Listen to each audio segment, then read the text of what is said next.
Hi guys, and welcome to History That Makes You Sleepy. Tonight we roll awake beneath a pale canvas roof, with the smell of damp wood, old blankets, ox sweat, and yesterday's ashes pressed close around you. The wagon creaks before the sun has fully climbed, and every tin cup, coffee pot, skillet, and mysterious family bundle seems to whisper, clank, and complain. You're not riding into a clean-painted sunset. You're living inside a narrow wooden box on wheels for 180 days. And, just to be honest with you, you probably won't survive this with your dignity fully intact. So, before you get comfortable, take a moment to like the video and subscribe, but only if you genuinely enjoy what I do here.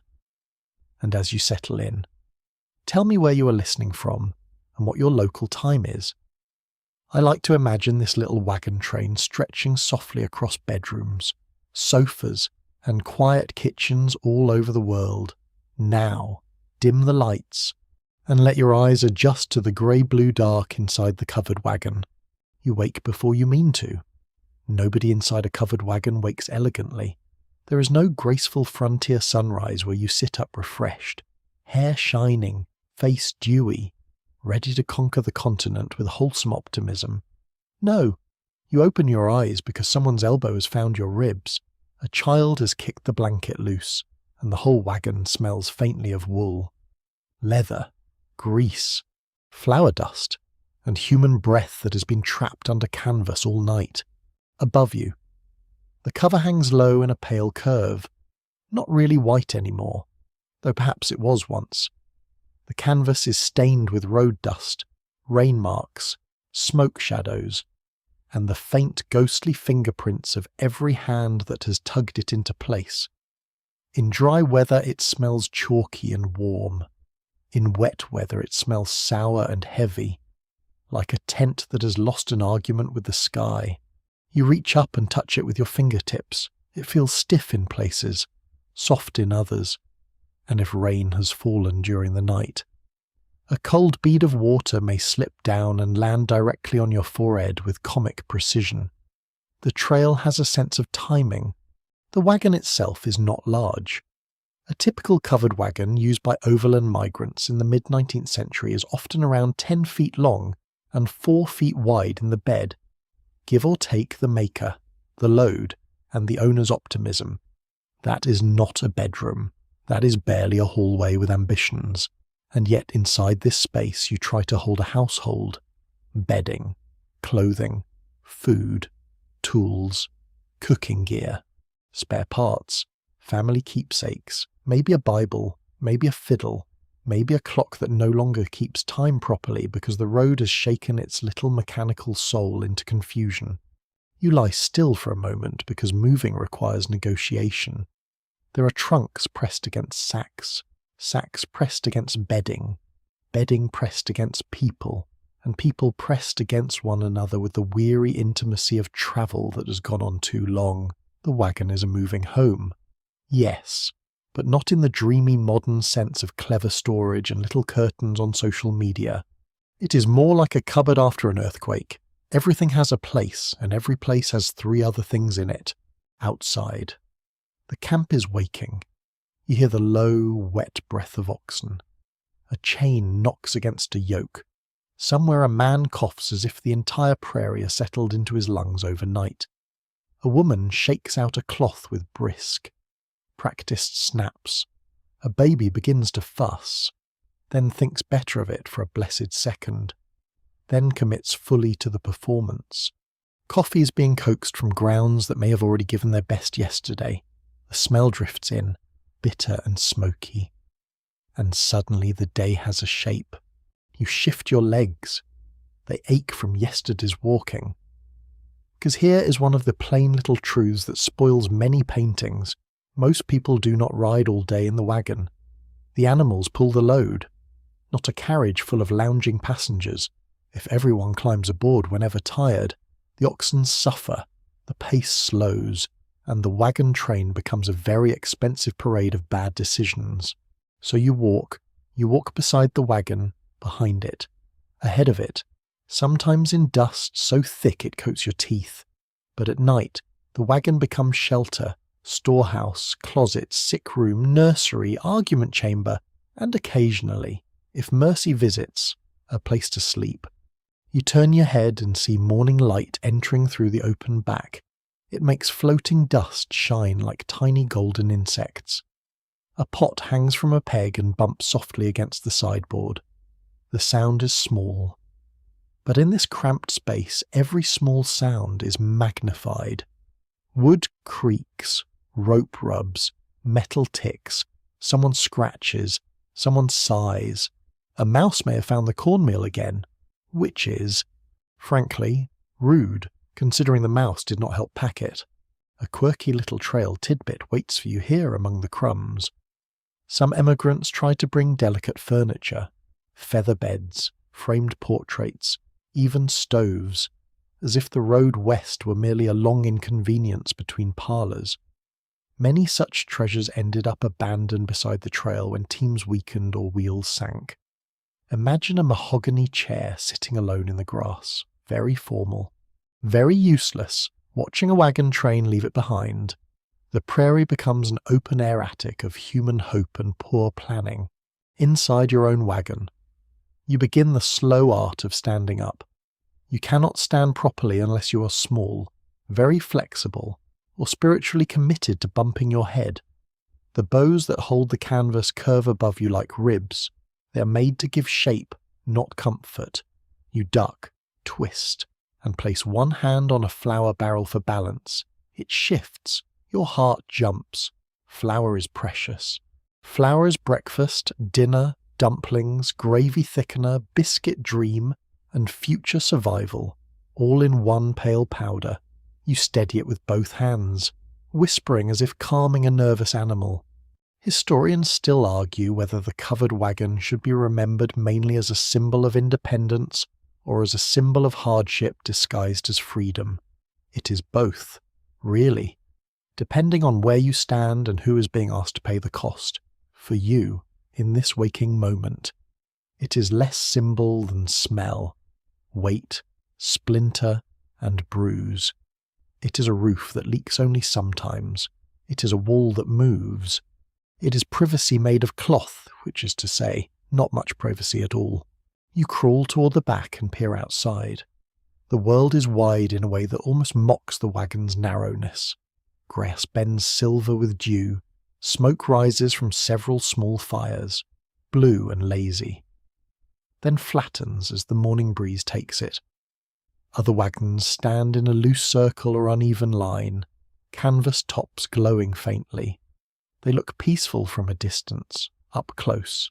They're full of muttering, searching, folding, tying, feeding, scolding, and the soft panic of people trying to find the thing they packed yesterday and now desperately need. Maybe it is the coffee mill. Maybe it is the baby shawl. Maybe it is the little tin of salve for cracked hands. Every object matters more because replacing it is nearly impossible. You do not simply pop into a shop, unless the shop is called 3 weeks from here. Maybe, if the river is passable. So the morning begins with inventory in miniature. Where is the knife? Where is the needle case? Who used the last dry kindling? Why is the lantern there? Why is there cornmeal in the bedding? Why does the dog look guilty? No one has answers, least of all the dog. The air's cold enough that your fingers feel clumsy. You pull your shawl or coat tighter, depending on the season and your luck. The canvas keeps off some wind, but not the idea of wind. It breathes through seams and gaps. It flutters with little sighs. If you slept near the edge, your blanket may be damp. If you slept near the middle, you may have been too warm under the press of bodies. Comfort is not absent. Exactly, it is just rationed, like sugar. You step down from the wagon, feeling the earth firm and cool beneath your shoes for a moment. The relief of standing in open air is immense. Your back straightens, your lungs open. The wagon behind you groans as someone else shifts inside, and you understand that for the next 6 months. This groan will be part of your morning prayer. you will come to know its moods. The cheerful creak of dry boards, the ominous crack after a rut, the tired complaint of iron tires on stone, the soft settling sound at night when everything stops moving and the silence, rather than comforting you, reminds you just how far from home you are, and yet there is tenderness in it too. A hand passes you a cup of coffee. It is too hot, too weak, and somehow perfect. A child points at the sunrise as if personally discovering it. Someone laughs because laughter is lighter than despair and packs more easily. The oxen blink in the pale light. Patient as old judges, the day waits.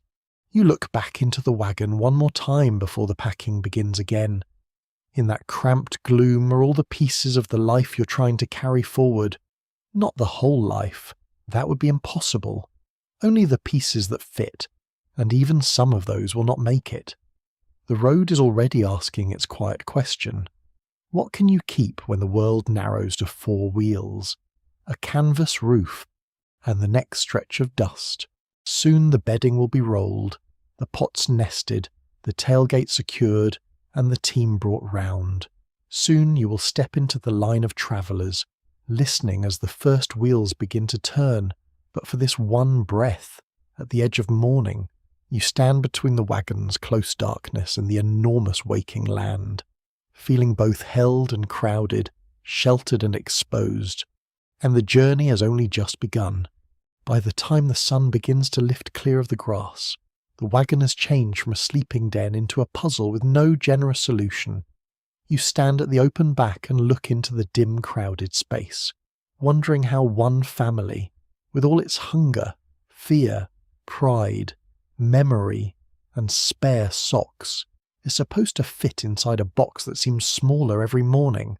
The answer, you discover, is not comfort. The answer is compromise, repeated until it becomes a way of life. You begin with the heavy things: flour sacks, bacon, beans, rice, coffee, cornmeal, dried apples, salt, sugar, and the hard little bricks of tea if your family has them.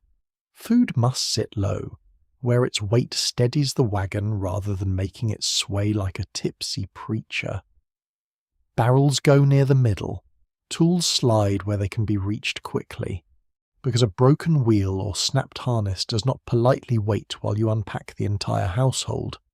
The spare axle, the chains, the grease bucket, the rope, the shovel, the hatchet, the auger, the nails.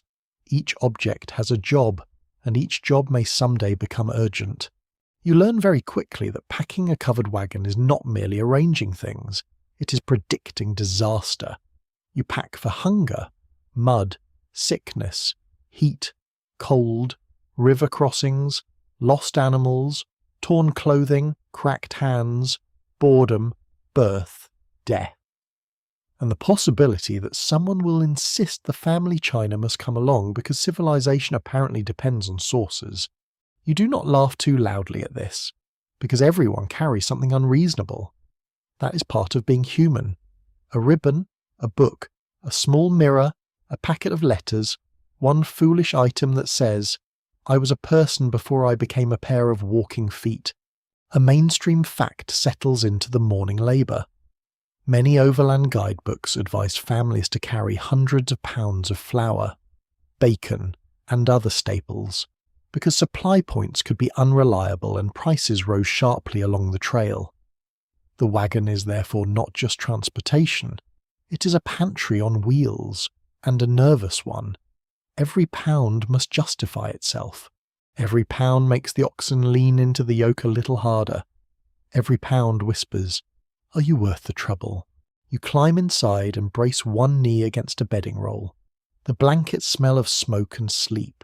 You fold them tighter, then tighter again, pressing the air out with your forearms. Feather beds, if brought at all, are luxurious but bulky, and luxury has a suspicious reputation out here. Still, people do bring them. People bring pillows too, and quilts stitched by mothers and grandmothers, because the body may be travelling west.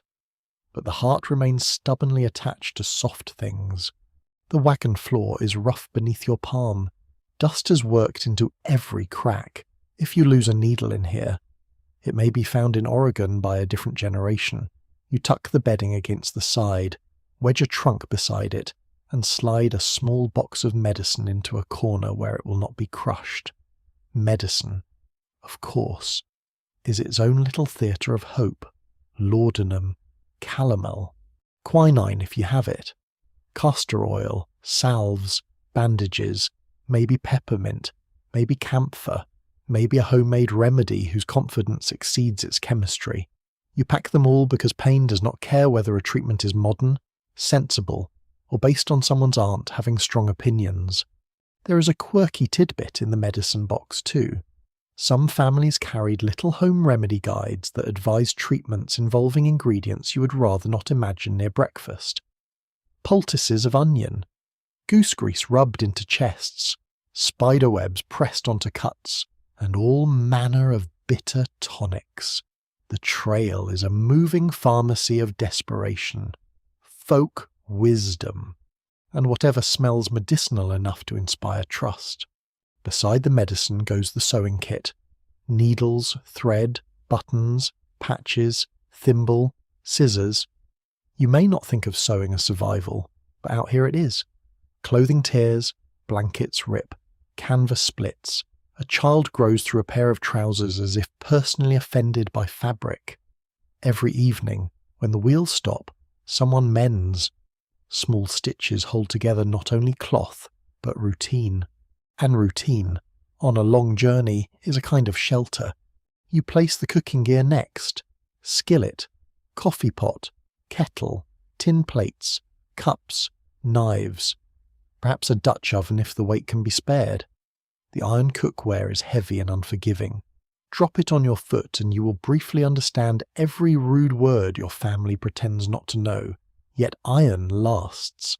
Iron can sit in coals. Iron can make biscuits on a cold morning and beans at dusk.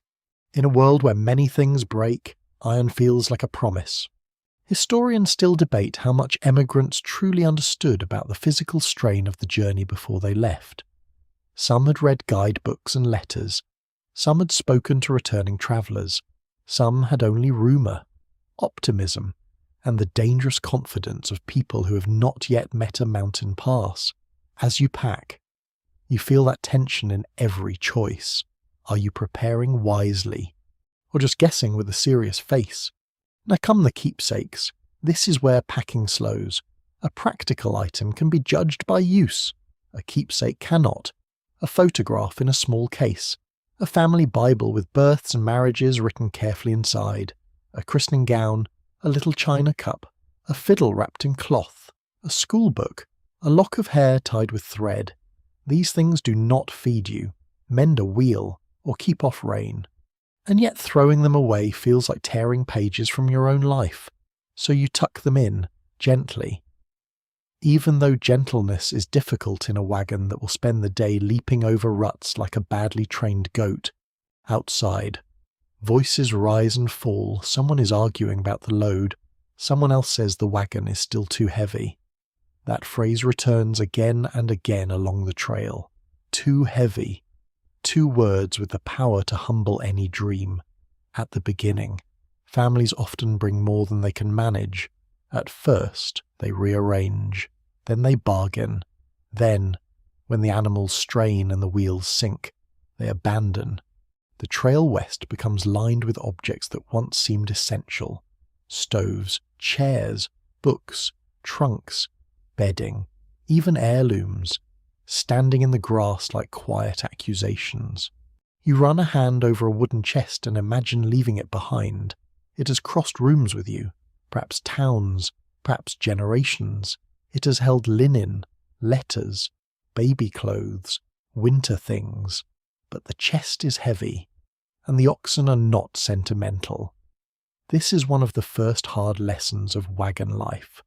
Love has weight, memory has weight, respectability has weight, and the road charges by the pound. Still, not everything is grim. There is comedy in the arrangement. a frying pan that never fits where it fitted yesterday, a child attempting to smuggle a beloved rock into the bedding, a man insisting his extra tool is necessary while quietly pretending not to notice the unnecessary pipe tobacco in his own pocket, a woman hiding a pretty teacup inside a flour sack, because if a thing is surrounded by food, perhaps it becomes practical by association. Honestly, not the worst legal argument ever made. The canvas cover is pulled tighter, ropes are checked, pegs are secured, the load is pressed down, tied across, wedged with cloth, balanced with instinct. You begin to understand the wagon not as an object, but as a living arrangement among wood, iron, animals, weather, and human stubbornness. If one part complains, everything complains. If the load shifts, the axle suffers. If the axle suffers, the day stops. If the day stops, the whole train grows restless. You step back and look at it from the outside. The wagon seems peaceful now, almost neat, with its canvas arch glowing in the morning light. No one passing at a distance would see the negotiations inside it. They would not see the medicine tucked by the bedding, the letters hidden under shirts, the coffee guarded like treasure, the extra socks rolled into a cooking pot, or the little private griefs folded between practical things. The oxen are brought close, their hooves pressing dark marks into the damp ground. A yoke is lifted, leather creaks. The day's first heat begins to gather.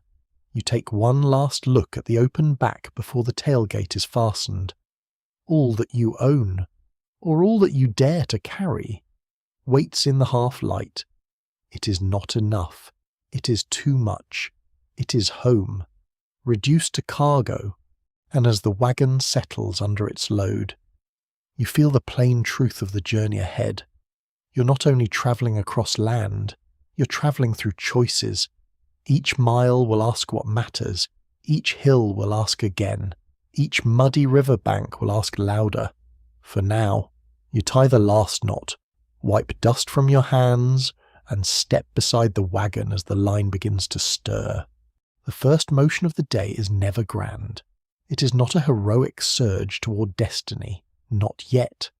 It is a grunt, a creak, a slow tightening of leather, a low command spoken to oxen who appear to be considering whether human ambition is really their responsibility.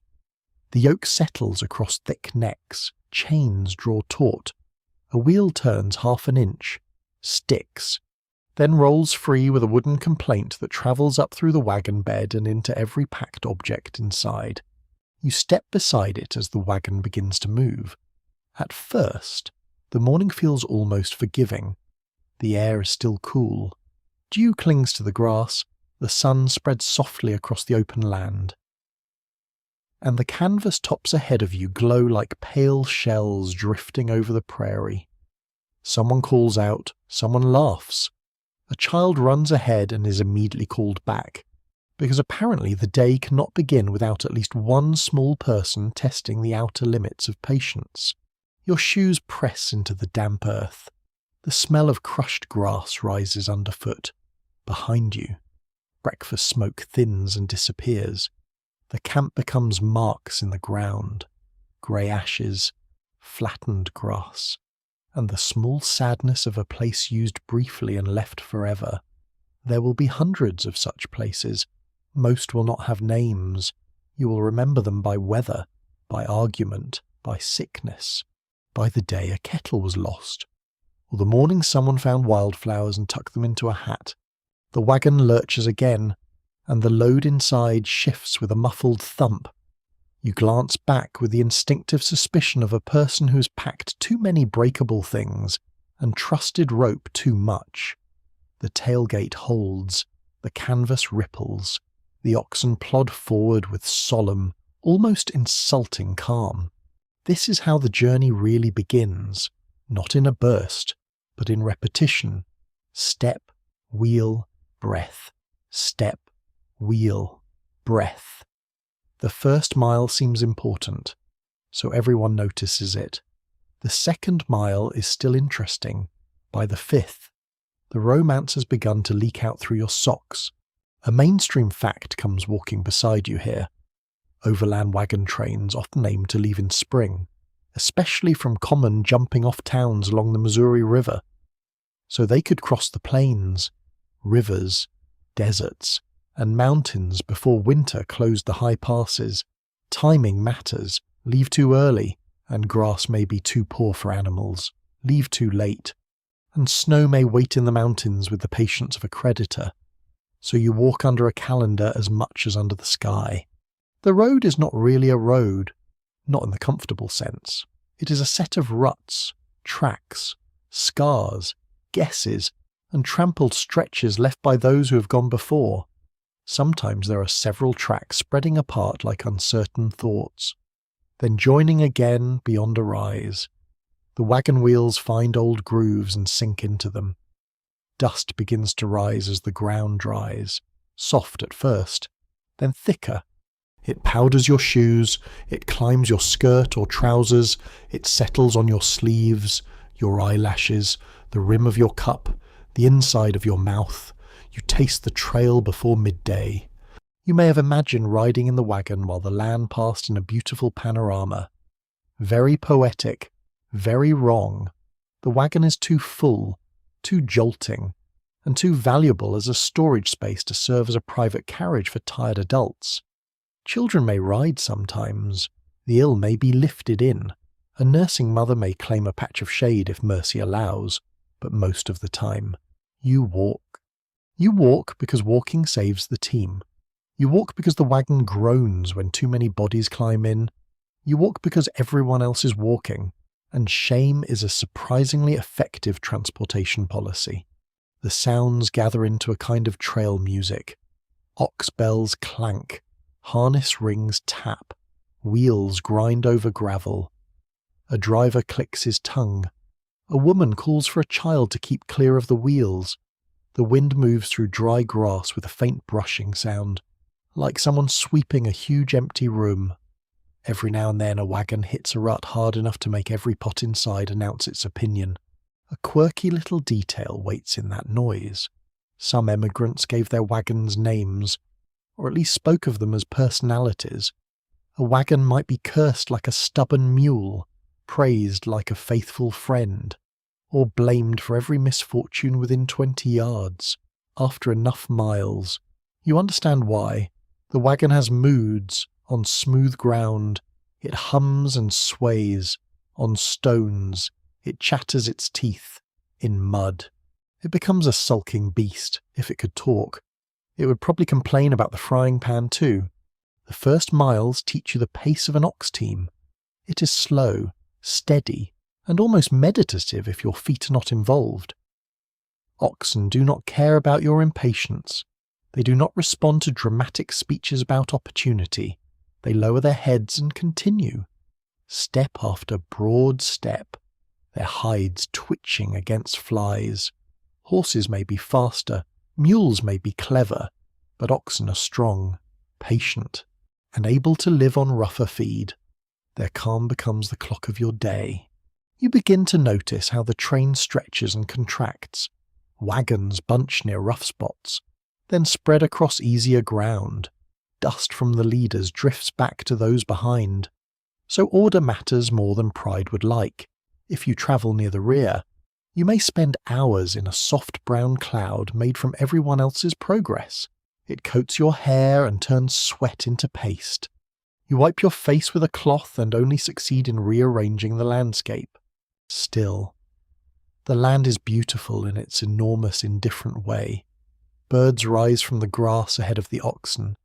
The sky seems larger than any ceiling you've known. Clouds move slowly, like great white animals grazing above you. The horizon stays far away no matter how many steps you take toward it, which feels almost rude, but there is comfort in the openness too.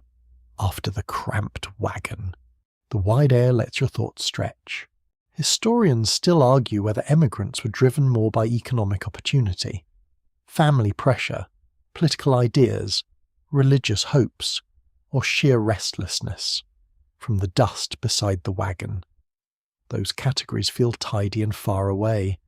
You're not walking beside an idea. You're walking beside your own household, listening to the axle, watching the oxen, and wondering whether the next creek will have clean water. Motives may begin in speeches and letters, but on the road they become thirst, blisters, and the need to keep moving. By late morning, the coolness is gone. Heat gathers under your hat and along the back of your neck. The wagon throws only a narrow strip of shade, and it moves at exactly the speed of oxen, which is to say, not the speed you would choose if you were negotiating with the sun. You take sips from a canteen, careful not to drink too much too early. Water is weight. Water is life. And water is never just water anymore, it is planning. A child asks how much farther. Someone says, a little ways. This is a lie, but a merciful one. On the trail, distance becomes elastic. A little ways may mean an hour. It may mean until noon.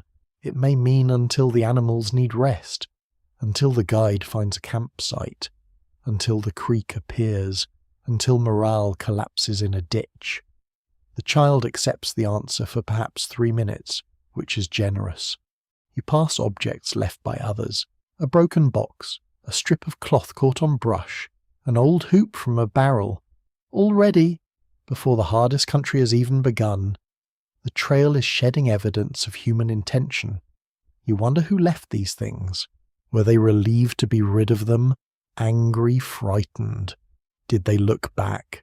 Did they tell themselves they would not miss what had once seemed necessary? The wagon rolls on. By noon, your feet have become separate citizens with complaints of their own. Your shoulders ache though you carry little. Dust has gathered at the corners of your eyes.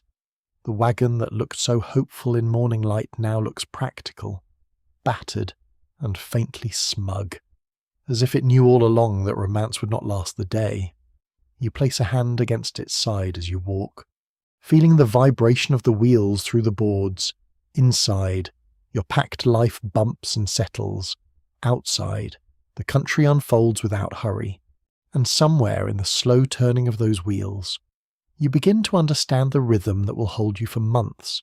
The day is not conquered, it is endured gently, step by step, with small jokes, sore muscles, and the stubborn belief that forward is still forward, even when it raises dust, even when it hurts, even when the horizon refuses to come any closer. By the time the wagons halt for the midday rest, hunger has become less a feeling than a small animal walking beside you. It has been padding along quietly since morning, sniffing at your thoughts, reminding you of bacon, biscuits, beans, and coffee with an intimacy that feels almost rude. The oxen slow, the wheels settle, dust drifts forward, then hangs in the warm air, turning the whole line of wagons into a sleepy brown cloud. You do not sit first. Sitting is a luxury that belongs to people who are not responsible for feeding anyone. You step toward the wagon, loosen the back, and begin the daily excavation. Food is buried according to need, weight, caution, and whatever desperate arrangement seems sensible at dawn. A sack of flour leans against a barrel. A coffee pot has wedged itself behind a bedding roll. The salt is exactly where it should be, which is suspicious because nothing else is. The cooking fire must be coaxed quickly. If there is dry fuel, you are grateful. If there is not, you become a philosopher of twigs. On the plains, wood may be scarce, and people often burn buffalo chips, dried animal dung gathered from the grass. It sounds deeply unromantic, because it is. It also burns hot and steady when dry, and after a while you stop making faces because warm food has a way of improving your moral flexibility. Smoke rises with an earthy, bitter smell. You decide not to think too hard about it. Very wise. Food on the trail is measured in pounds, pinches, handfuls, and worry. Flour is the great pale foundation of the diet. It becomes biscuits, pancakes, dumplings, thickened gravy, rough bread baked in a Dutch oven. and sometimes lumps of dough cooked under conditions that would make a modern kitchen inspector walk quietly into a field and rethink civilization. Bacon or salt pork gives fat and flavour. Beans provide patience in edible form. Coffee is medicine for the soul, or at least for adults who have slept in a wagon beside a restless child. One solid piece of trail history is this emigrant supply. Lists often recommended large quantities of flour, bacon, beans, coffee, sugar, rice, and dried fruit for the long overland journey. Because fresh food was uncertain once families left settled supply towns, these lists could vary, of course, and not every family could afford the ideal load. But the principle remained simple. Bring enough to live. Do not bring so much that the animals fail. It is a cruel little balance, and every meal reminds you of it. You scoop flour into a bowl and add water with care. Too much water wastes nothing exactly, but it changes the dough into a sticky paste that clings to your fingers like regret. Too little, and it crumbles. You mix with cold hands, working quickly because the sun is climbing and the day still has miles left in it. The dough is patted into rough cakes. No one asks whether they are pretty. Pretty has been left somewhere behind with clean tablecloths and indoor chairs. The skillet hisses when fat touches it. The smell of frying bacon rises, salty and rich. And for a moment every tired person nearby becomes more alert. Children drift closer with innocent faces that fool nobody. A man pretends to adjust a strap while standing conveniently downwind. Even the dog, if there is one, presents an expression of ancient suffering. You turn the meat carefully. Fat is saved, not wasted. Grease flavours later meals, softens hard bread, and helps make poor ingredients taste like someone still loves you. There are small disasters constantly. A gust blows ash into the pan. Someone knocks over a cup. A biscuit falls into the dirt and is brushed off with a seriousness that suggests dirt is merely seasoning from a lower shelf. Coffee grounds escape into the pot. Beans remain hard after hours of boiling because they have apparently chosen a career in masonry. You eat anyway. Hunger is generous. It forgives texture.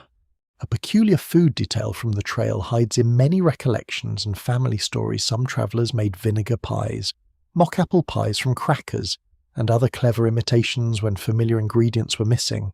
The human imagination, deprived of fresh fruit, becomes theatrical. A pie that only pretends to be an apple pie may sound tragic, but in a camp of tired migrants, it can taste like memory wearing a good disguise. Meals are not only about calories, they're about order. Morning coffee, noon bite, evening supper. These moments divide the endless road into pieces the mind can manage. The pot, the cup, the knife, the bit of sugar saved for a child. The careful scraping of the skill at each act says the day still has shape. You're not merely being dragged west by wheels and weather, you're still making meals. You're still choosing who eats first, who needs more, who pretends not to be hungry so a child can finish the last bite. Researchers continue to disagree about how often families suffered serious hunger versus ordinary monotony on the major trails. Diaries tell different stories. Some travellers mention abundance, trading, hunting, milk cows, or berries gathered along the way.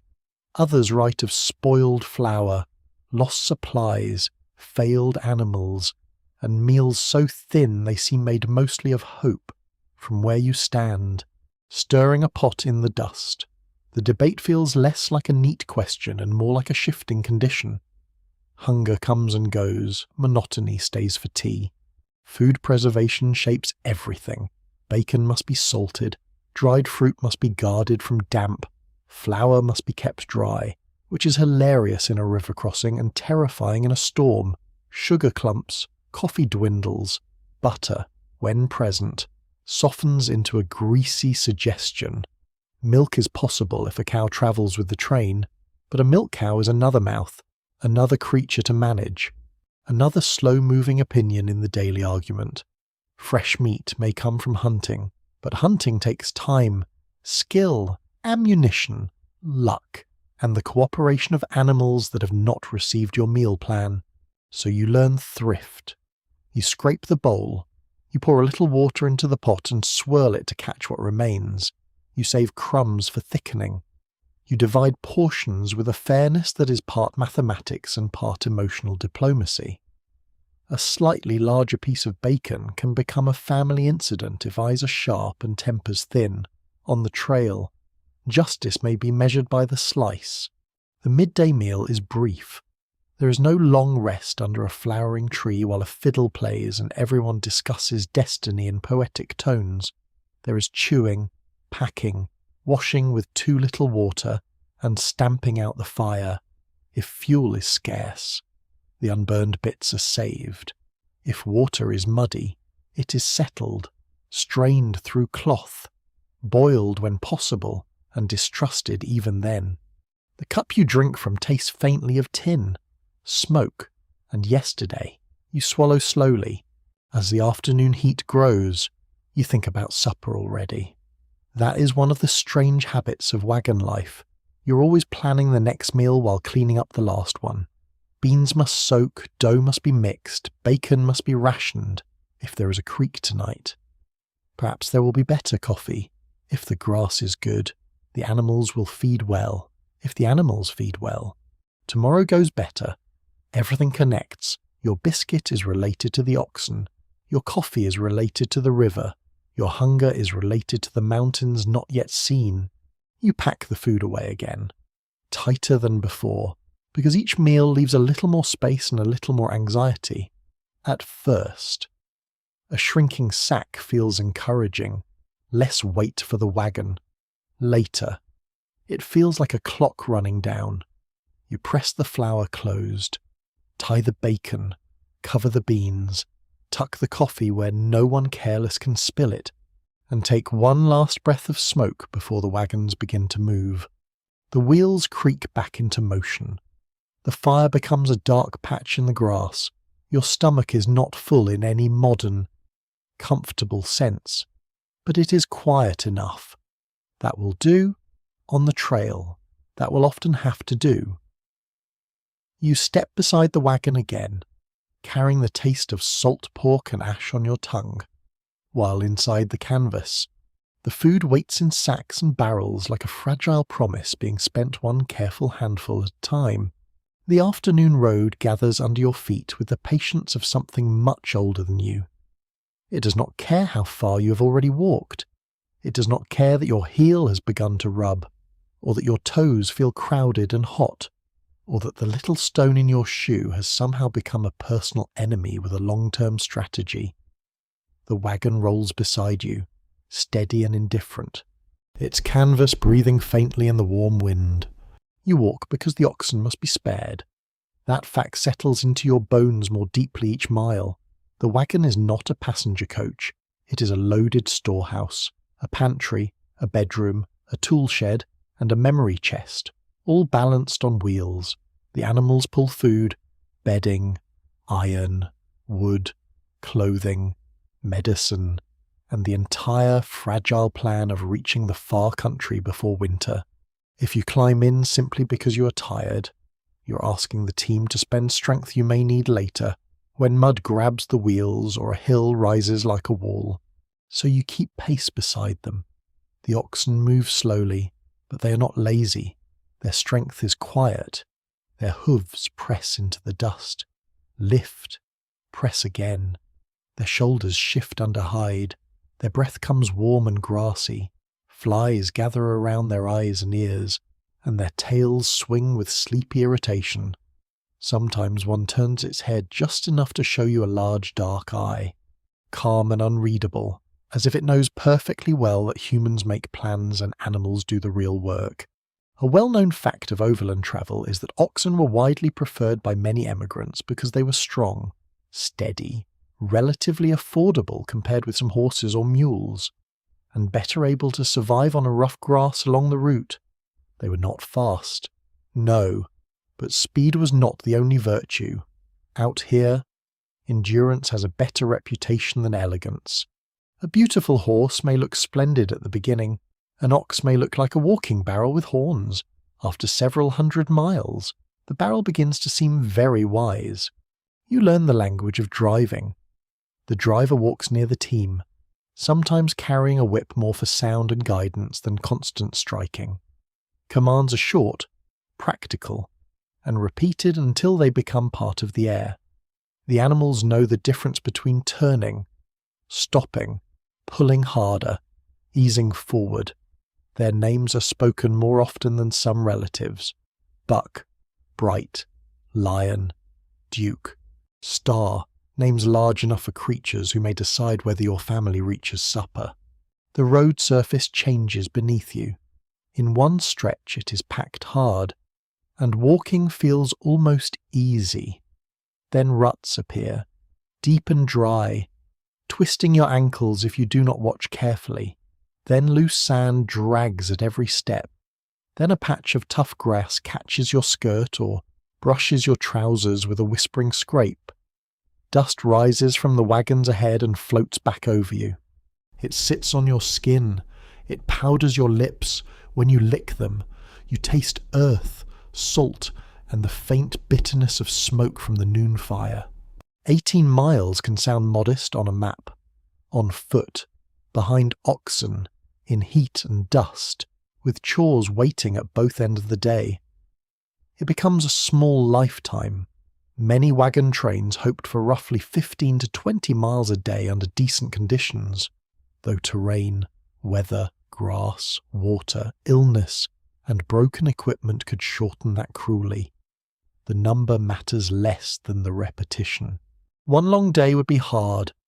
180 days turns walking into a second nature you never asked to acquire. You begin to understand feet as historical documents.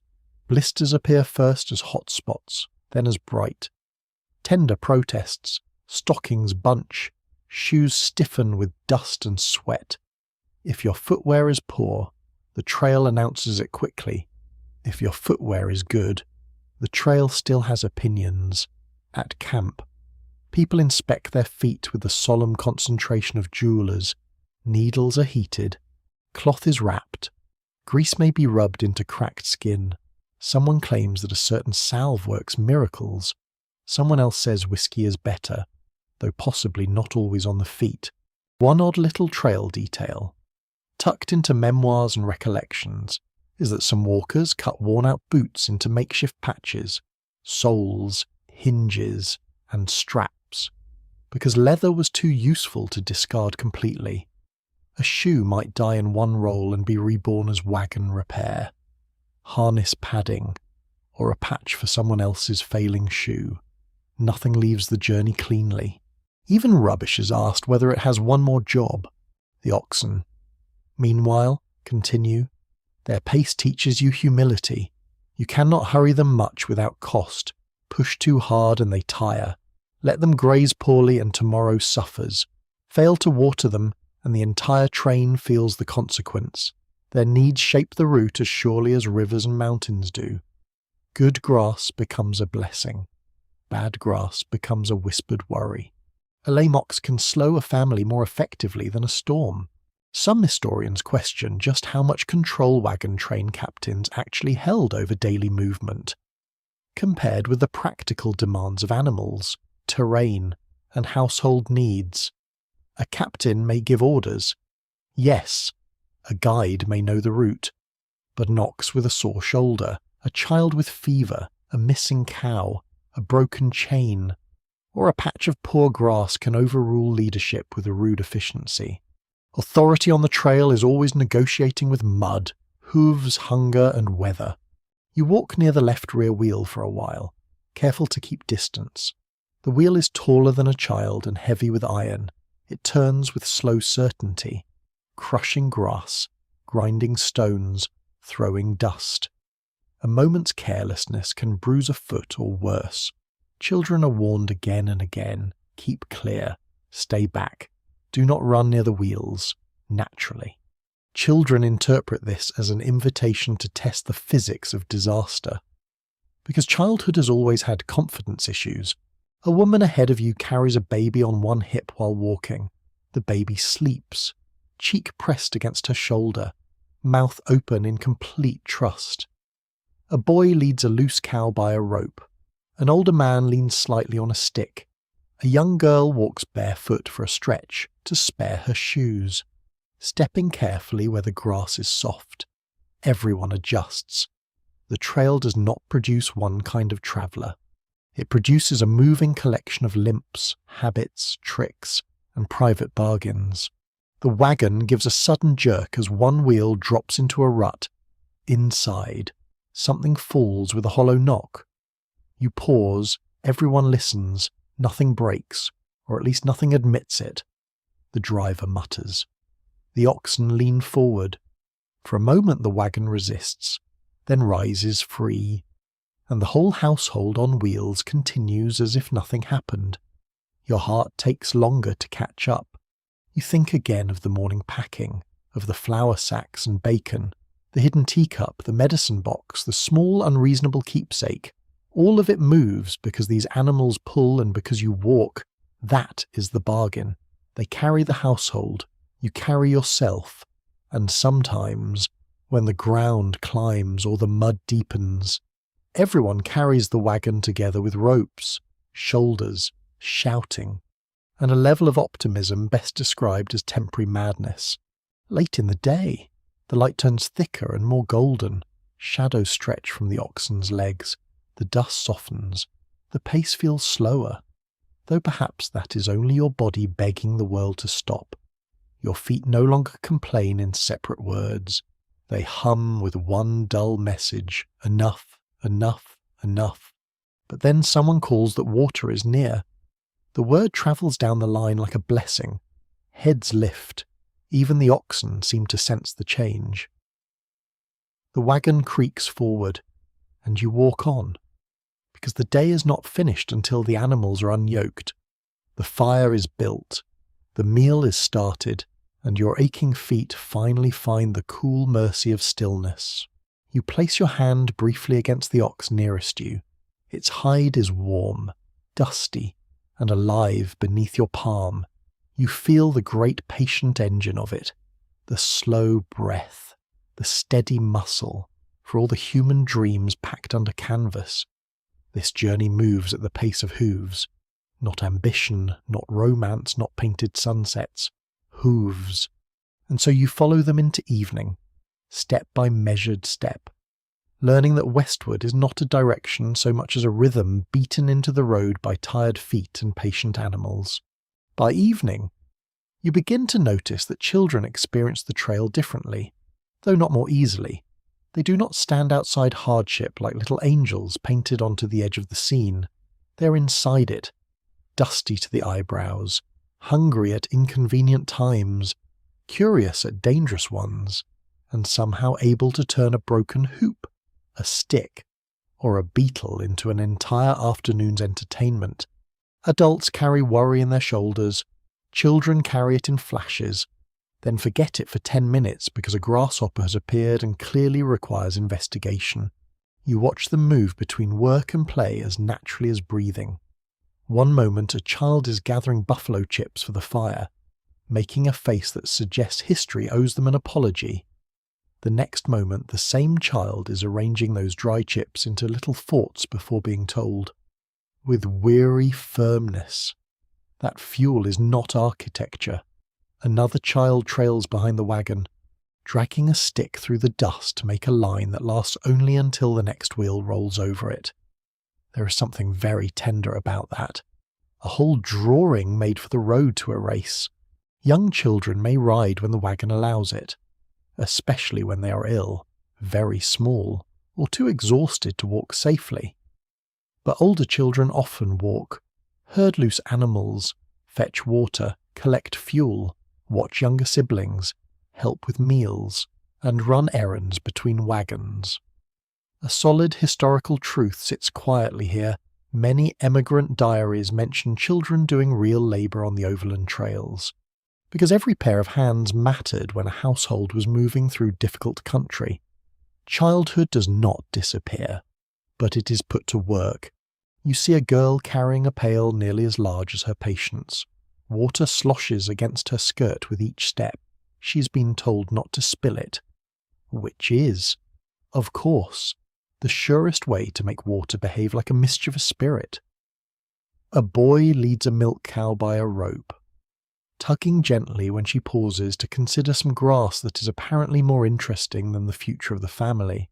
Another child helps shake dust from blankets, vanishing briefly inside the grey cloud and emerging like a ghost who has been assigned laundry duty. The chores are small only when described from a distance. Up close, they are endless. Gather fuel. Mind the baby. Hold this. Find that. Carry the cup. Watch the pot. Keep away from the wheels. Keep away from the oxen. Keep away from the river. Keep away from the fire. Keep away from the strangers. Childhood on the trail is partly a long education in all the places a body should not stand. And yet, play finds the cracks. It always does. Children race beside the wagon for short bursts, then drop back panting. They hop over ruts. They toss pebbles at marks in the dust. They collect feathers, seed pods, odd stones, and bones whitened by sun. They invent games with rules that change whenever someone is losing. They whisper stories about wolves, Indians, ghosts, and buried treasure, repeating pieces they have heard from adults but bending them into shapes that feel thrilling rather than terrifying. Their imaginations travel faster than oxen. A curious little detail from trail life is that some children made pets of creatures found along the way. From prairie dogs briefly captured and just as briefly regretted, to insects kept in boxes, to stray pups that followed camps until adopted by popular demand. Not every animal was welcome, naturally. A scorpion in a boot is not a pet, no matter how lonely the child claims it looks. But affection on the trail is opportunistic. Anything small, warm, and not actively ruining supper may become beloved. You hear lessons recited beside the wagon. A mother or older sibling may ask spelling words while walking. A child repeats sums aloud, counting wheels, oxen, cups, days, miles, anything that can be made into arithmetic. Books are few, and many are packed away to protect them from dust and weather. But schooling does not entirely stop. It becomes irregular, practical, and interrupted by cows. A sentence from a primer may be followed by a command to fetch the kettle. Geography is learned by aching through it. Natural history is learned by picking burrs from stockings. Astronomy comes later, when the stars open over camp and someone points upward with a tin cup in hand. Some writers continue to dispute how traumatic the journey felt to children compared with adults. Since children's later memories often mix hardship with adventure, wonder, and family legend, you can understand the difficulty. A child may remember the taste of stolen sugar more brightly than the day supplies ran low. They may remember a river crossing as excitement, while adults remember the terror of soaked flour and balking oxen. Memory is not a ledger, it is a campfire story, and children tend to keep the sparks. During the afternoon halt, the young ones cluster in scraps of shade. One child pokes a stick at an anthill, learning a quick lesson in consequences. Another makes a doll from a twist of cloth and a bit of string. A boy uses a discarded barrel hoop as a rolling toy, chasing it with intense seriousness until it tips over in the grass. Someone sings a skipping rhyme half remembered from home. The tune wobbles, then steadies. For a moment, the trail sounds less like migration and more like a dusty yard at the edge of supper. But danger remains close, always close.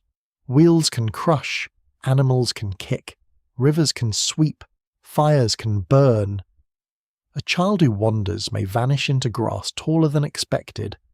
Adults keep count in heads, sometimes with visible irritation, sometimes with hidden panic.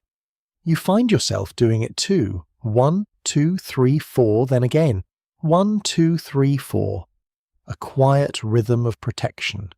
Youngest children struggle with the lack of ordinary routine.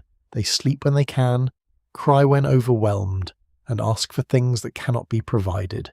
A cup from home, a lost toy, more milk, a bed that does not move. Their grief comes in small, fierce storms. Then they are distracted by a butterfly, and adults watch with a complicated tenderness that is almost envy. How luxurious! To be heartbroken and delighted within the same minute. Older children absorb adult worry. They hear whispers about sickness, distance, weather, and whether the flower will last. They know when voices lower. They know when a parent lies kindly. They may not understand every risk, but they understand tension. Some become solemn and helpful beyond their years. Others become wild with pent-up energy. Most become both, depending on hunger, heat, and whether anyone has recently accused them of losing the dipper. At camp, chores gather again. Children help drive animals toward grazing, gather chips, bring water, hold babies, pick burrs from clothing, and search for anything dropped from the wagon. A lost spoon can become a family investigation. A missing needle can stop mending.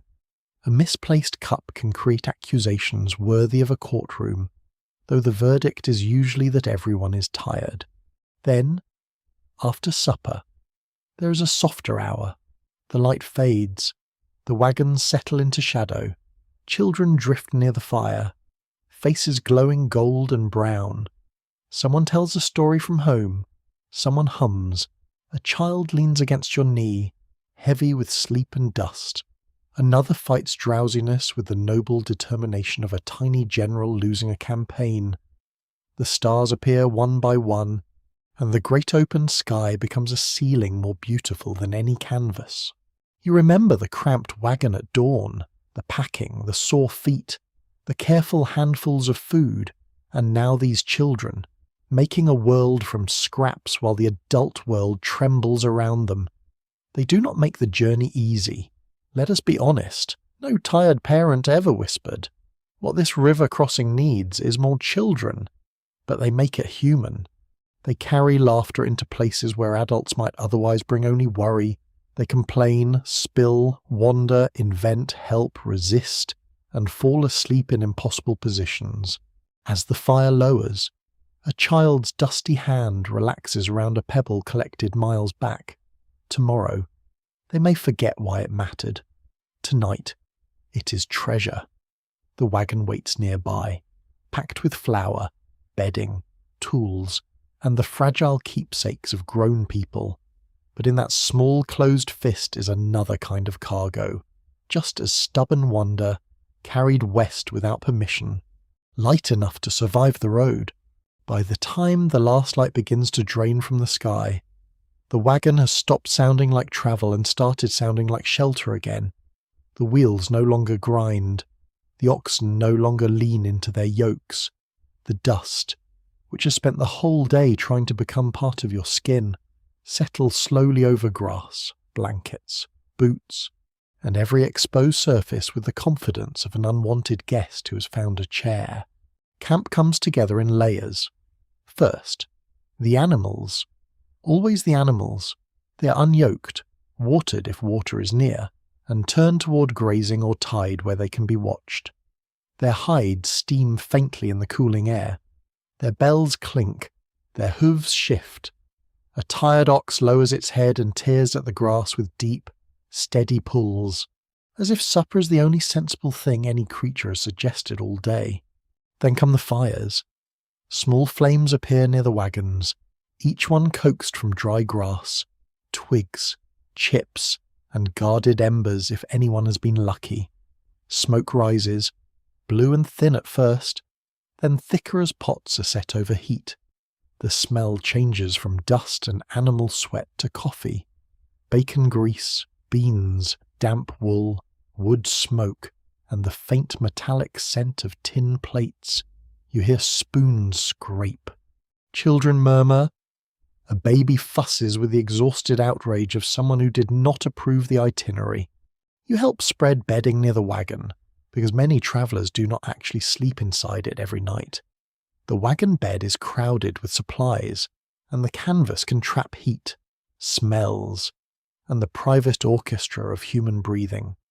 When the weather is kind, people often sleep beneath the wagon, beside it, or under the open sky, using the vehicle as windbreak, storage wall, and psychological comfort. It may not be a house, but at night, its shadow feels protective. 4 wheels and a canvas top can become a kind of promise. A dependable piece of historical knowledge rests here in the evening routine. Emigrant camps often formed loose circles or lines depending on terrain, danger, habit, and convenience. But the famous perfect defensive circle seen in paintings was not always the daily reality. Sometimes the wagons gathered neatly. Sometimes they sprawled near water or grass. Sometimes exhaustion arranged camp more powerfully than strategy. The prairie did not always provide enough flat ground for artistic composition, which is inconsiderate but historically fair. You crawl under the wagon to shake out a blanket. The ground is cool against your knees. Dry grass pricks through the cloth. A small stone presses into exactly the part of your hip that will later make sleep an ambitious theory. You move it away. Then you find another. The earth has endless patience for this game. Above you, the underside of the wagon smells of dust, old wood, iron, and grease. The axle looms like a dark beam. Straps hang in shadow. The whole structure, so noisy by day, now feels enormous and still. Sleeping beneath a wagon is not elegant. It is practical. It gives some shelter from dew and a little protection from wind. It places you near your belongings, near your family, near the familiar creak of your own vehicle.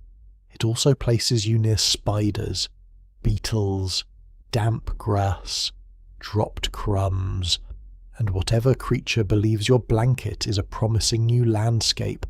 You accept this because the trail has been carefully lowering your standards since morning. One unusual evening detail from emigrant accounts is how much people listened at night. They listened for animals straying, for coughing, for storms, for wolves, for human movement, for the creak of harness, for the quiet that meant something had stopped when it should not have. Some travellers tied bells to livestock or kept watch by turns, not always because attack was likely, but because losing animals could be ruinous. A wandering ox at midnight is not a charming rustic incident. It is tomorrow's disaster wearing hooves. After supper, the camp softens. Tin cups are rinsed with as little water as possible. Grease is saved. Children are wiped down in a manner more symbolic than successful. Boots come off with sighs that sound almost spiritual. Feet are inspected, rapped, scolded, and pitied. Someone finds a blister and shows it around as if presenting evidence in court. Someone else claims it is nothing. This is obviously untrue, but pride needs exercise too. The sky deepens from blue to violet to black. Out here, away from towns. The stars seem close enough to dust the canvas. They appear in impossible numbers, bright and cold, filling the space above the wagons until the world feels both vast and strangely intimate. You lie back on your blanket and watch them through the open side beneath the wagon. The wheel beside you becomes a dark circle against the dim grass. Beyond it, firelight flickers over faces, hands, kettles, and the pale ribs of canvas covers. Some scholars remain divided over whether trail nights felt more like communal security or private loneliness to the people living through them. The answer may depend on the night. Around a fire, with voices low and coffee warm in your hands, the company can feel reassuring. But when the flames sink and the wind moves across miles of empty dark, you may feel the distance from home as sharply as any cold. The same camp can hold fellowship and isolation at once.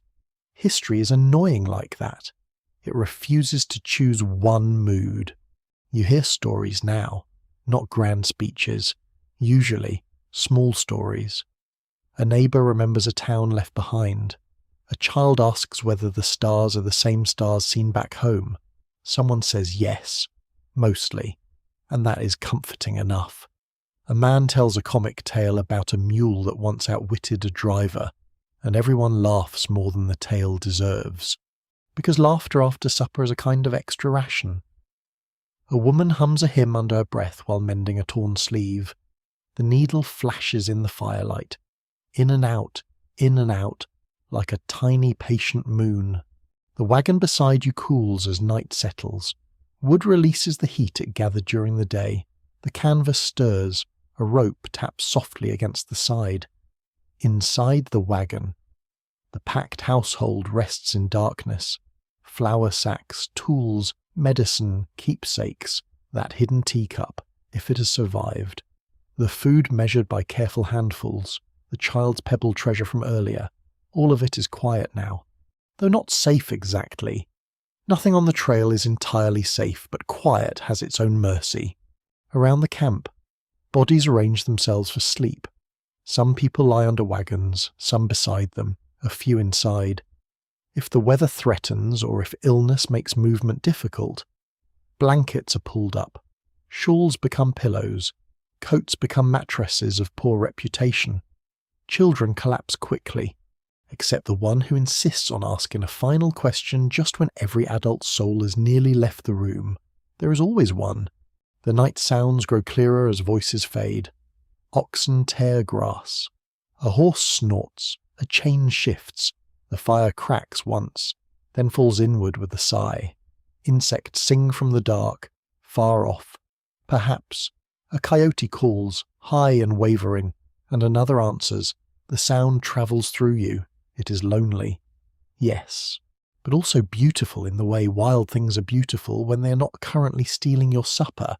You pull the blanket closer and smell smoke trapped in the wool. Your feet ache in slow waves. Your shoulders feel heavy. Dust lies in your hair and at the corners of your eyes.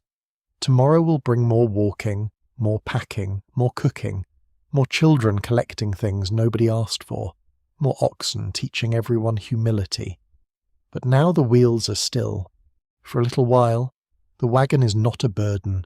It is a roof shape against the stars, a wall against the wind, a familiar shadow in an unfamiliar world. You lie beneath it, listening to the camp breathe around you, and let the prairie darkness gather softly over canvas. Grass, embers, animals, and tired human bodies. Sleep does not arrive all at once. It drifts closer in small creaks, small breaths, small fading sparks, until the last thing you feel is the earth beneath your blanket and the road waiting patiently beyond the dark. Rain comes first as a smell. Before the sky opens, before the canvas darkens, before anyone says the word storm in the tone of someone trying not to sound worried, you smell it moving across the prairie. Damp earth, bruised grass, a sharp green coolness under the usual dust and animal heat. The oxen lift their heads. The children stop their dusty games and look toward the west. Even the wagon seems to listen, its ropes still, its canvas waiting. Then the wind arrives. It moves through the camp with fingers.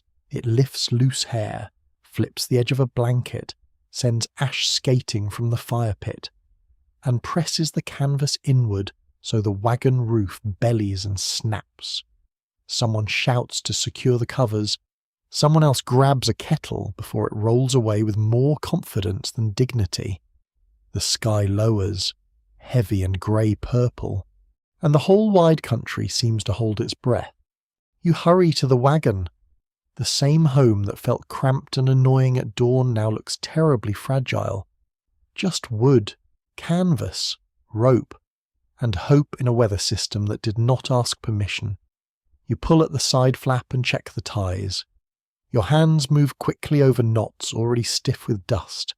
The canvas is thick, but not magical, in steady rain. Water finds seams in hard rain. Water finds opinions. A plain fact from the overland trail sits right in the storm wagon covers were usually made from heavy canvas or cotton duck, often treated with oil, paint, or other mixtures to resist water, but they could still leak after enough rain, wear, and wind. Waterproof is a generous word when the sky's determined. Resistant is more honest. Slightly better than nothing is also available, though less inspiring for advertising. The first drops strike the canvas like fingers tapping, then more, then thousands. This sound fills the wagon, a deep drumming roar that makes speech feel small. Inside, Everything changes colour. The canvas grows dimmer, the air cooler, the smell stronger. Damp cloth, wet wood, leather, human worry. You climb into the wagon far enough to move sacks away from the edges. Flour must stay dry. Always the flour. You have become a guardian of flour with a seriousness no one warned you about as a child. Water runs along the outside of the cover. It gathers at low points, then drops in sudden cold splashes. One lands on your wrist, another finds the bedding. You shove a pot beneath a leak, and the first plink echoes with insulting cheerfulness. Plink, plink, plink.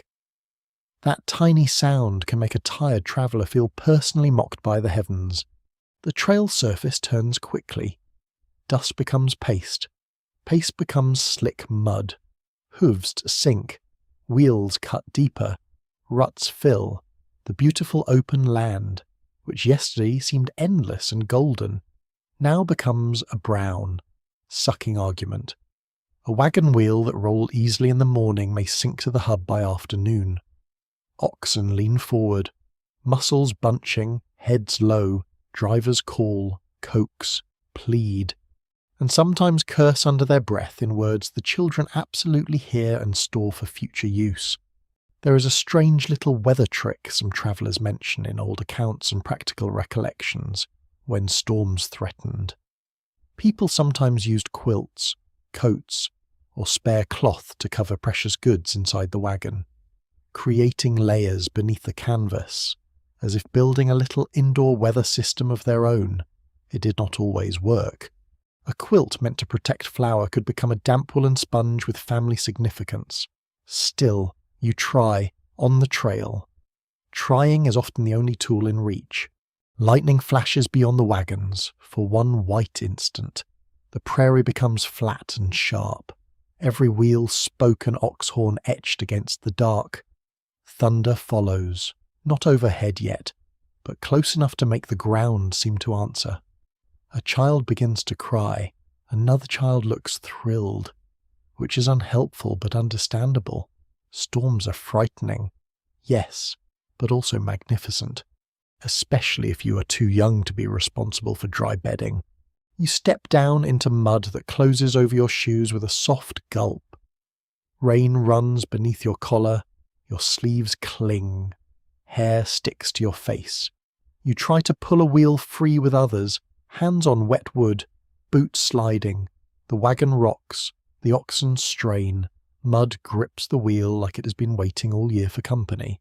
People gather round, not ceremonially, practically. One person brings a shovel, another wedges a board, someone unloads part of the cargo, setting sacks and boxes on higher ground under a sheet of canvas. Every removed item becomes both relief and risk. Lighter wagon, better chance of movement. Exposed goods, better chance of ruin. This is the mathematics of bad weather.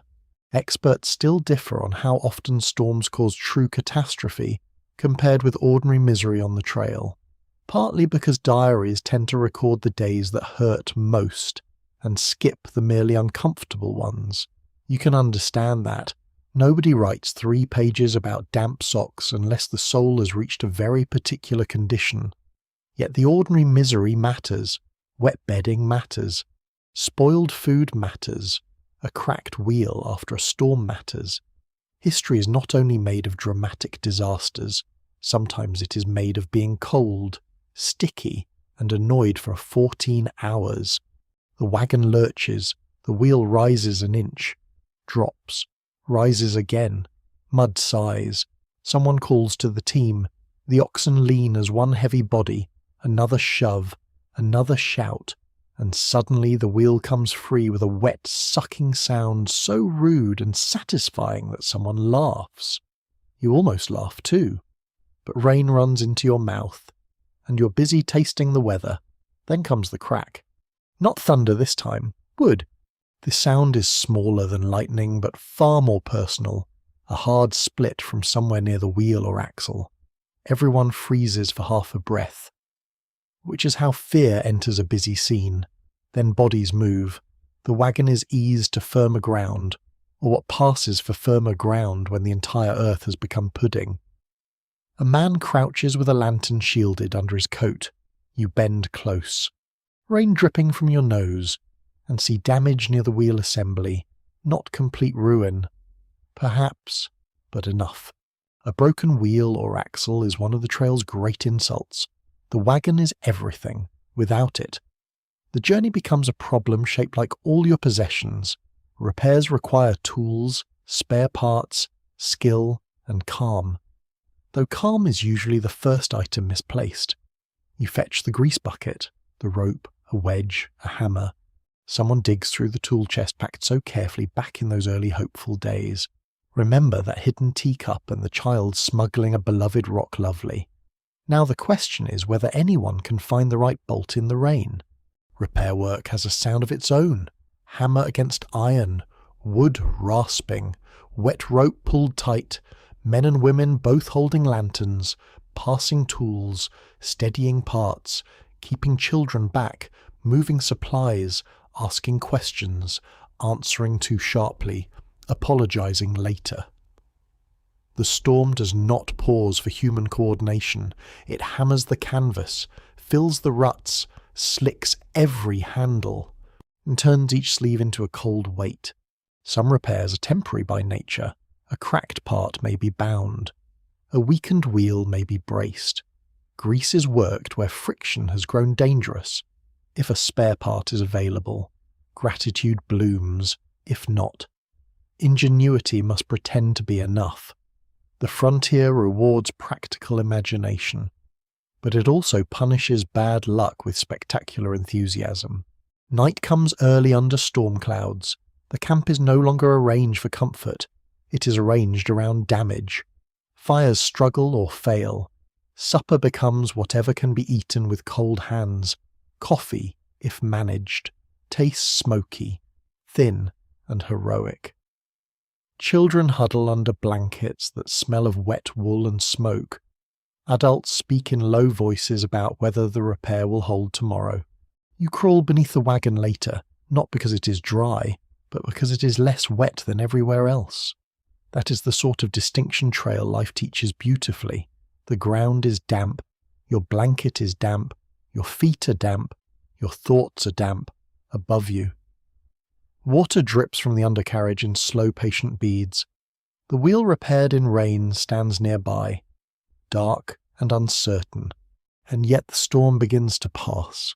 Thunder moves farther off. The rain thins, drips replace the roar. Somewhere an ox exhales heavily, as if offering a review of the entire experience. The air cools, the grass shines, a few stars open through torn clouds, pale and quiet. You lie still and listen to the last drops tapping canvas, pot, wood, mud. The wagon has suffered but remains. The flour may be safe, the wheel may hold, the bedding will dry eventually, probably just in time for the next rain, because comedy is built into the universe. Tomorrow the road will be heavier, the ruts deeper, the animals slower. The repair watched anxiously with every turn. But for now, under the damp shelter of your battered moving home, you understand something about the journey that no supply list can teach. Weather does not visit the trail. Weather lives here. You are the visitor, curled beneath canvas, smelling rain in the dark. By morning, the storm has left the world shining and difficult. Grass bends under beads of water. The air smells washed, green, and faintly metallic, as if the sky has scrubbed the prairie with a cold cloth and then forgotten to dry it. The wagon canvas sags in places, darker where rain has soaked deep. Your blanket is not exactly wet, you tell yourself. It is damp with ambition. This is a distinction that fools no one, but it helps you stand. The repaired wheel turns as the team starts forward, and everyone listens, not openly, perhaps. People pretend to check harness, adjust shawls, scold children, and settle loads. But ears lean toward that wheel. The first few rotations pass without complaint, then a soft creak, then another, Not the crack from yesterday, thank mercy. Just the usual old wagon mutter, the one you have started to hear as a voice. The line moves on. Before long, the land begins to dip. At first, you notice the change only in the pull of your legs. The wagons angle downward. The grass grows thicker. The soil darkens. Birds lift from reeds ahead, and the air cools with the smell of mud, water plants, and slow current. Then you hear it, a broad murmuring beyond the trees and brush, water moving, not a little creek chatting over stones, but a river speaking in a low, confident voice. Everyone grows quieter. A river crossing is not just a place on the map. It is a question with several bad answers. Can you ford it?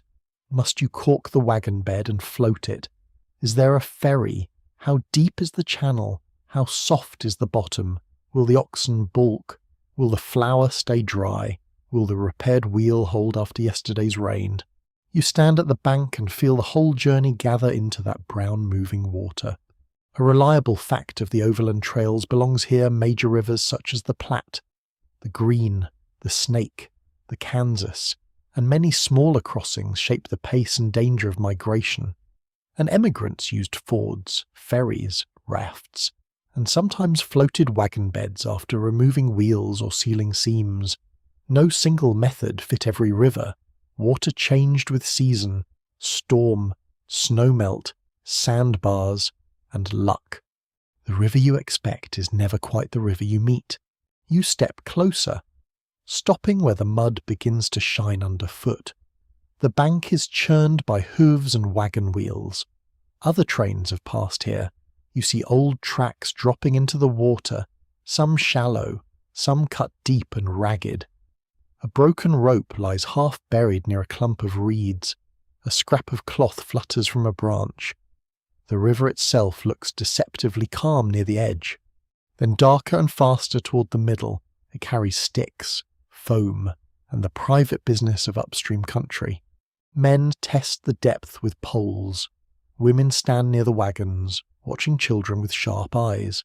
Children, naturally, are fascinated, because danger with moving water is apparently irresistible. Someone is told to step back, someone else is told again.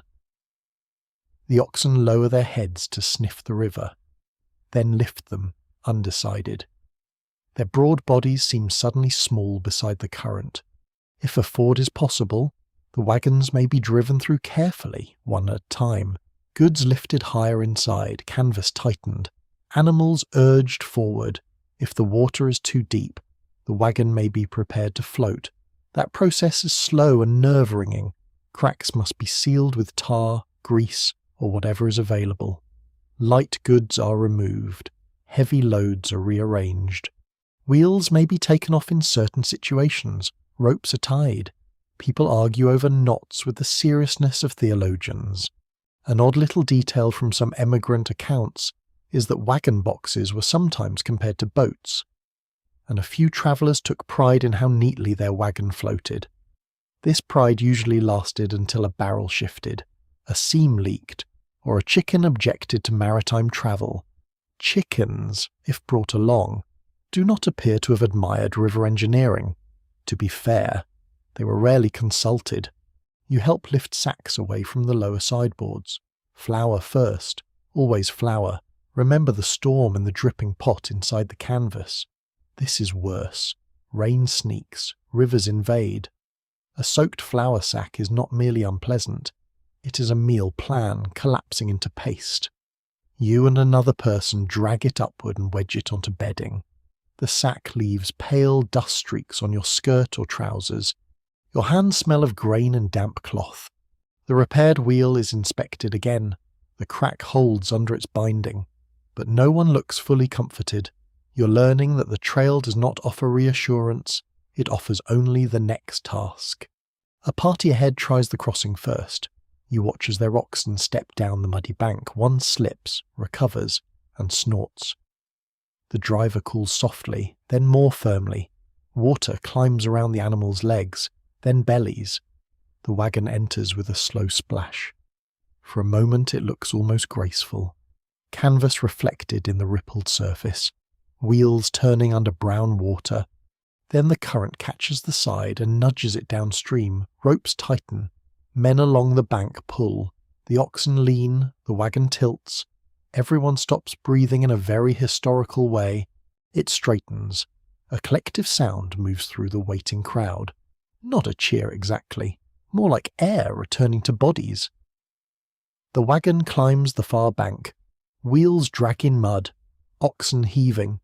People shouting encouragement as if volume can improve traction. At last it reaches higher ground. One across. Now your turn moves closer.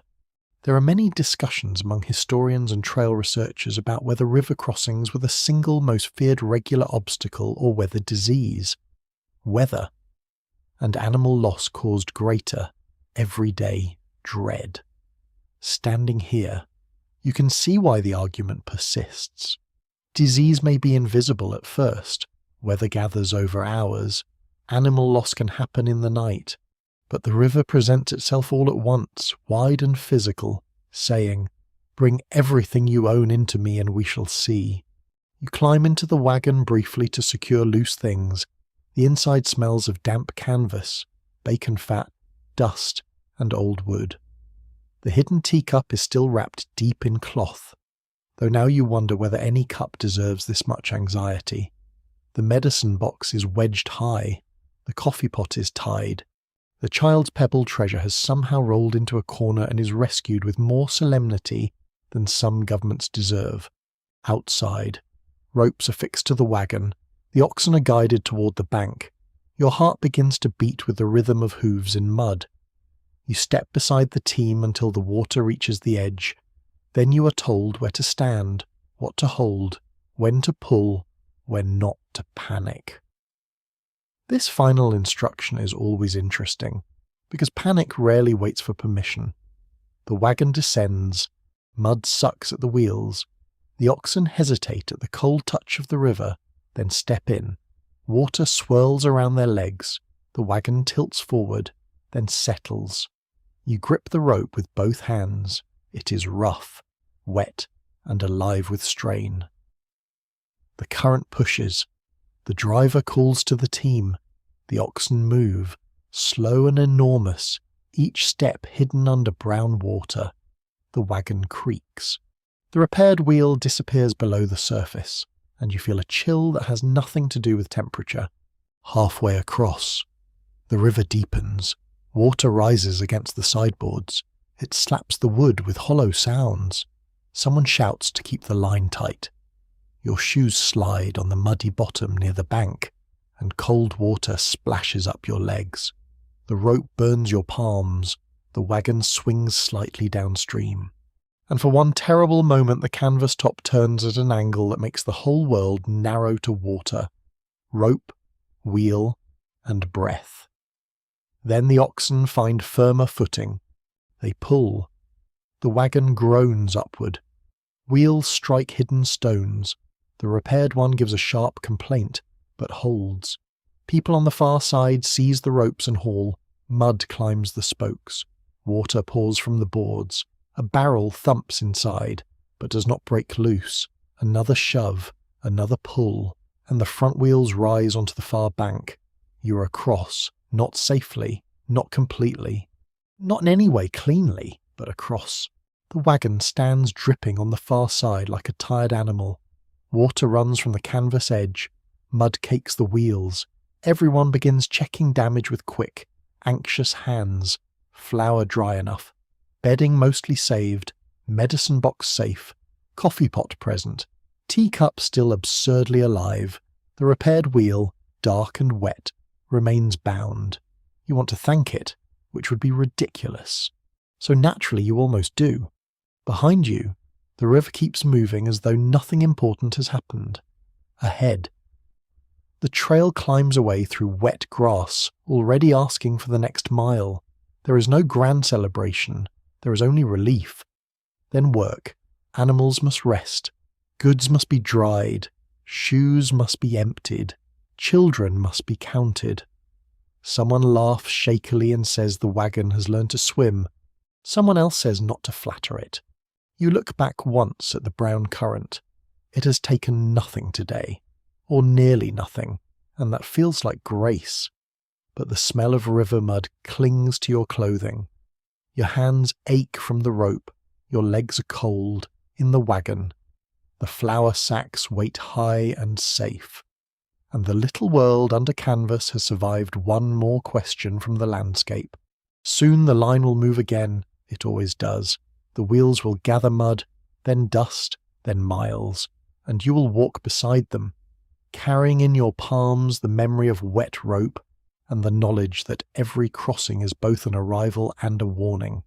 The river is behind you, but dampness travels on. It rides in your shoes, hides in rolled blankets, clings to the hem of clothing, and settles into the wagon boards with a sour patience by afternoon. The sun returns, bright and almost smug, drawing steam from mud and cloth. Everyone spreads what can be spread. Blankets hang over wagon bows, stockings lie on bushes, a shirt flaps from a rope like a surrender flag. The trail briefly resembles a laundry yard that has been attacked by geography. You walk with stiff legs, feeling the river still in your bones. Your palms are tender from the rope. Your shoulders ache from hauling and lifting. The repaired wheel turns, and though it has survived, you glance at it too often. Beside you, a child coughs, not a dramatic cough, not yet, just a small dry sound beneath the rattle of wheels. By evening, the cough has deepened. At first, everyone explains it away. Dust, river chill, smoke, tiredness. There are many harmless reasons to cough on the trail, because the trail is practically a machine for irritating lungs. Dust coats the throat. Fires smoke. Nights are cold. Days are hot. Bodies are asked to work long after common sense has taken a seat. But by camp, the child's face is flushed. A woman places the back of her hand to the child's forehead and grows quiet. That quiet spreads faster than shouting. Illness inside a wagon train is different from illness at home. At home, sickness has walls around it, a bed, a room, a neighbour, perhaps a doctor within reach if money and distance permit. Here, sickness lies under canvas among flour sacks, medicine bottles, damp bedding, and all the sounds of camp continuing because the animals still need water and supper still needs making. The road does not become tender just because one body falters. One well-established truth of the overland journey is that disease killed more emigrants than violent conflict did, with cholera becoming especially feared during major outbreak years along crowded routes and contaminated water sources. People did not always understand how disease spread. They saw patterns, certainly. Bad water, crowded camps, sudden sickness. But germ theory had not yet reshaped ordinary medicine, so fear travelled with incomplete explanations, which may be the most frightening kind. You help clear a space inside the wagon. A bedding roll is spread over trunks. The medicine box is brought forward from its careful high corner. Bottles clink. Cloth packets are untied. The air inside smells of damp canvas, old wood, herbs, spirits, sweat, and anxious breath. The child is lifted in and wrapped, then unwrapped, because fever makes comfort a moving target. Someone shades the opening to keep out the late sun. The remedies come out one by one, each carrying a little history of trust: castor oil, laudanum, peppermint, camphor, quinine, if someone has it and believes the trouble calls for it, mustard plasters, vinegar cloths, teas made from bitter leaves, salves rubbed into chests, whiskey offered with adult confidence and questionable precision. The medicine chest is a place where science, habit, folk memory, and desperation sit crowded together like passengers in the wagon bed. A strange medical detail from the period is that calomel, a mercury compound, was widely used by some doctors and families as a purgative, even though it could be harsh and dangerous. Imagine being feverish, exhausted, and bounced across a continent, only to have the cure arrive with the subtle bedside manner of a tiny chemical thunderstorm. The past, as usual, has no interest in being gentle simply because we are sleepy. You dampen a cloth and fold it across the child's forehead. The skin beneath it is too warm. Outside, camp noises continue in softened form. A kettle lid clicks. Oxen crop grass. Someone chops fuel. A baby laughs suddenly, wildly, at nothing in particular, and the sound cuts through the worry with almost painful sweetness. Life keeps making ordinary noises beside fear. That is one of its more confusing habits. The wagon becomes a sick room. People step carefully. Voices lower. Supplies are shifted so the ill person can rest without being struck by the coffee pot, which seems comic until you remember how often things fall. Every bump in the road tomorrow will matter. If the fever worsens, does the family stop? Does the train wait? Does someone ride ahead for help that may not exist? These questions do not arrive politely. They sit down at supper and stare. There is continuing disagreement among trail historians about how much emigrant mortality has been undercounted. Since not every death was recorded clearly and many diaries were uneven, damaged, lost, or written by survivors with limited information. Numbers can guide us, but they cannot fully capture the dread of listening to a person breathe under canvas in the dark. Statistics are sober. A cough at midnight is intimate. Adults speak of water. Was the river safe? Was the creek fouled by animals upstream? Did someone drink without boiling? Was the fever brought from another camp?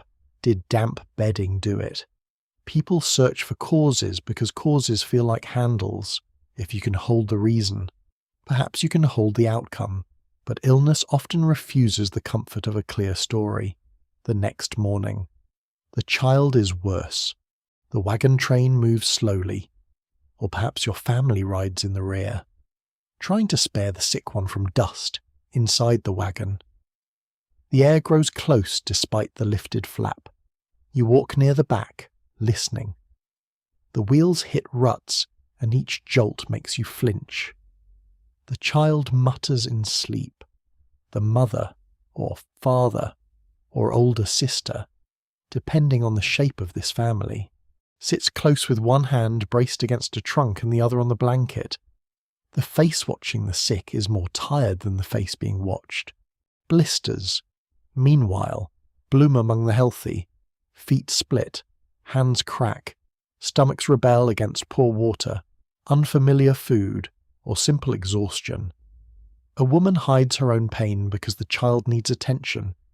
A man limps but says nothing because he is needed with the team.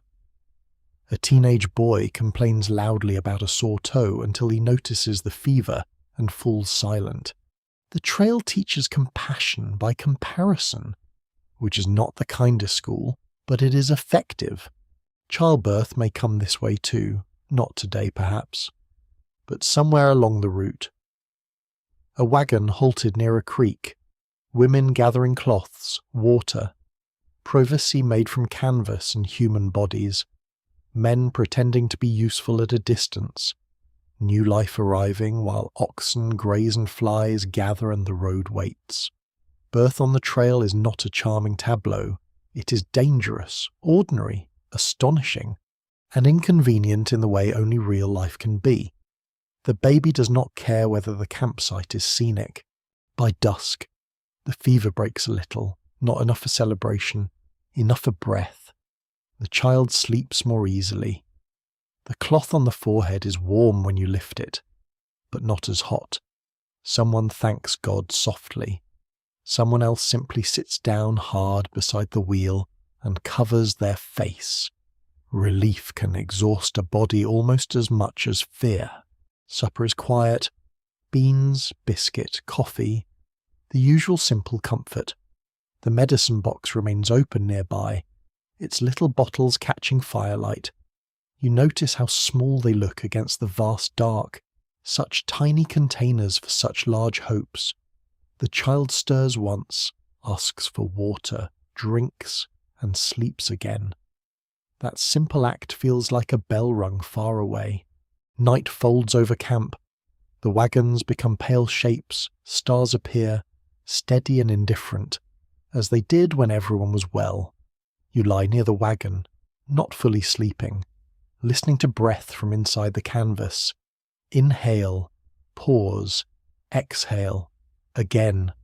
The sound becomes the center of the world. Tomorrow may bring recovery. It may bring another fever, another cough, another stomach cramp, another blister that turns angry, another body asking whether the journey is worth its price.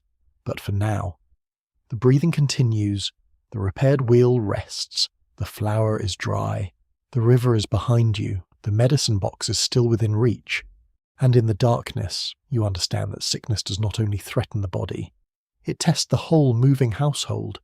It asks who will watch, who will carry, who will wait, who will give up a blanket, who will pretend not to be afraid, inside the wagon, under the faded canvas roof. The answer is not spoken grandly. It is made in damp cloths, quiet hands, shared water, and the long listening hours before dawn.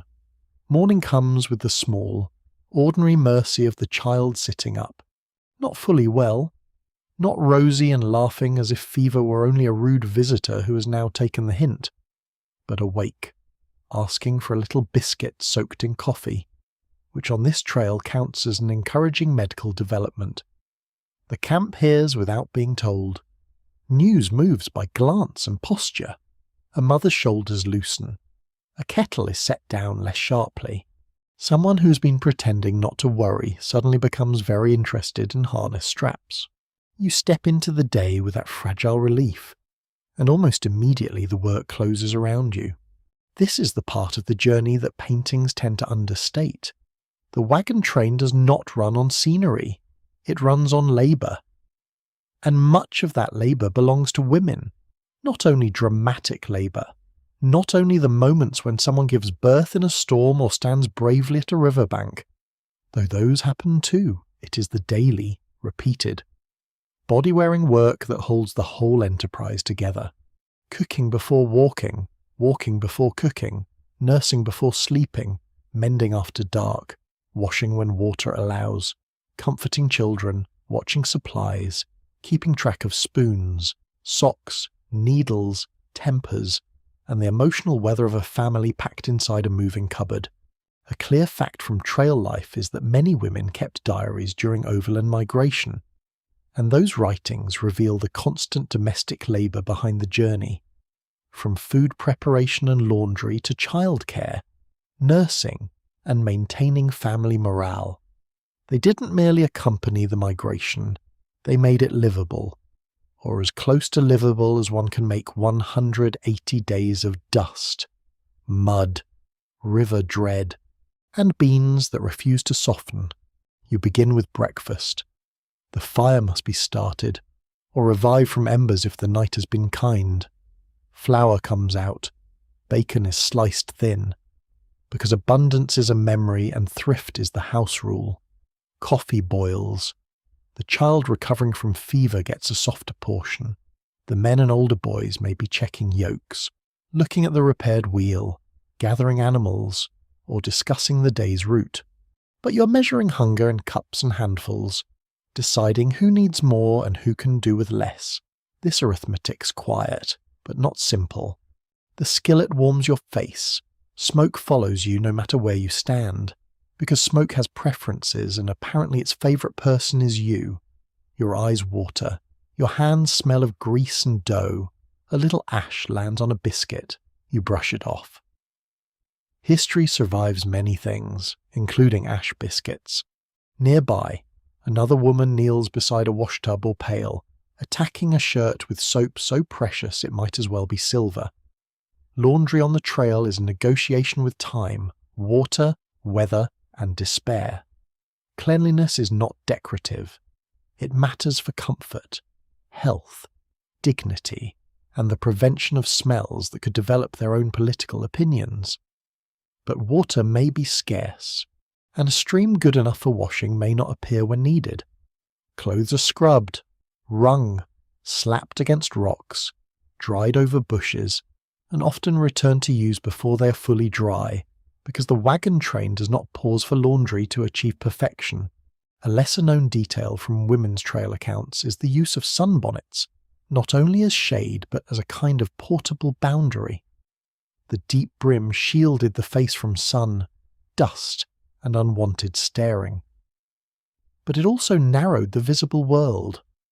Some women described the bonnet as both protection and isolation. Imagine walking across one of the widest landscapes on Earth while viewing it through a cloth tunnel. Practical. Yes. Slightly absurd. Also yes. The past is full of excellent hats with complicated feelings. Children orbit the women's work. One needs a button, one has lost a cup, one has stepped in something unspeakable, one wants to know whether the fever child will die, asked in a clear voice at precisely the wrong moment. Because children are scholars of direct inquiry, the answer must be gentle and steady. Even if no one knows, you learn that reassurance is also labour. It costs breath. It costs strength.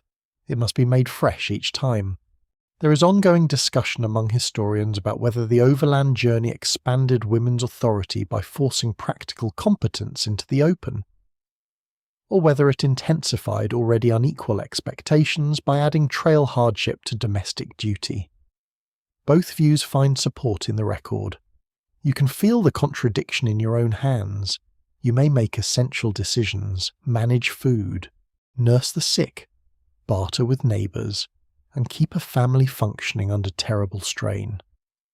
Yet much of this work may still be treated as ordinary, almost invisible, because everyone has eaten, and therefore assumes meals somehow occurred. The wagon moves, and you walk. A baby rides against someone's hip wrapped in cloth, warm and heavy. A toddler is lifted into the wagon for a while, then complains, then is lifted down, then wants to be carried. Because toddlers have never respected transportation policy. You carry when you can. When you cannot, you coax. When coaxing fails, you threaten mildly. When threats fail, you resort to the ancient method of distraction. Look, a bird. Look, a flower. Look, your father pretending he knows where the hammer is. At the noon halt, the work repeats: fire, food, water, washing a cup, checking the sick child, shaking bedding, sorting the medicine bottle back into place. You may have walked the same miles as everyone else, but rest comes to you in fragments small enough to misplace. You sit for half a minute and mend a torn sleeve. You eat standing. You drink coffee gone lukewarm. Someone asks where the salt is. You know, of course you know. The salt is where you put it, because if you did not know, apparently civilization would collapse by sundown. Women also bargain and cooperate. They lend yeast, borrow salve, trade a little sugar for thread, share news of water, exchange warnings about a bad crossing, offer a hand with childbirth, sit through fever watches, and sometimes laugh together in ways that sound almost shocking against the day's fatigue. These relationships matter. The trail is not only family against wilderness, it is a moving neighbourhood, and women often maintain its social threads. A shared kettle can be as important as a shared rope. Yet loneliness sits close. You may miss the home where work was still hard, but at least the walls stayed in one place. You may miss a table, a door, a bed, a familiar well, a friend who knew your moods before they had to be translated through dust, at night, when everyone else sleeps. You may write a few lines in a diary by dim light, your handwriting cramped from cold fingers and exhaustion.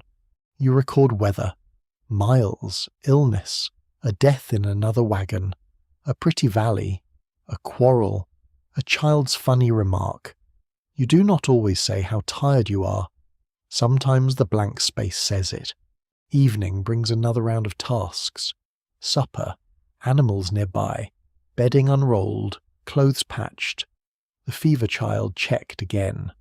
A younger one washed behind the ears under protest, as if civilization has become a personal attack. You rinse a cloth until the water turns grey. You hang it over the wagon bow.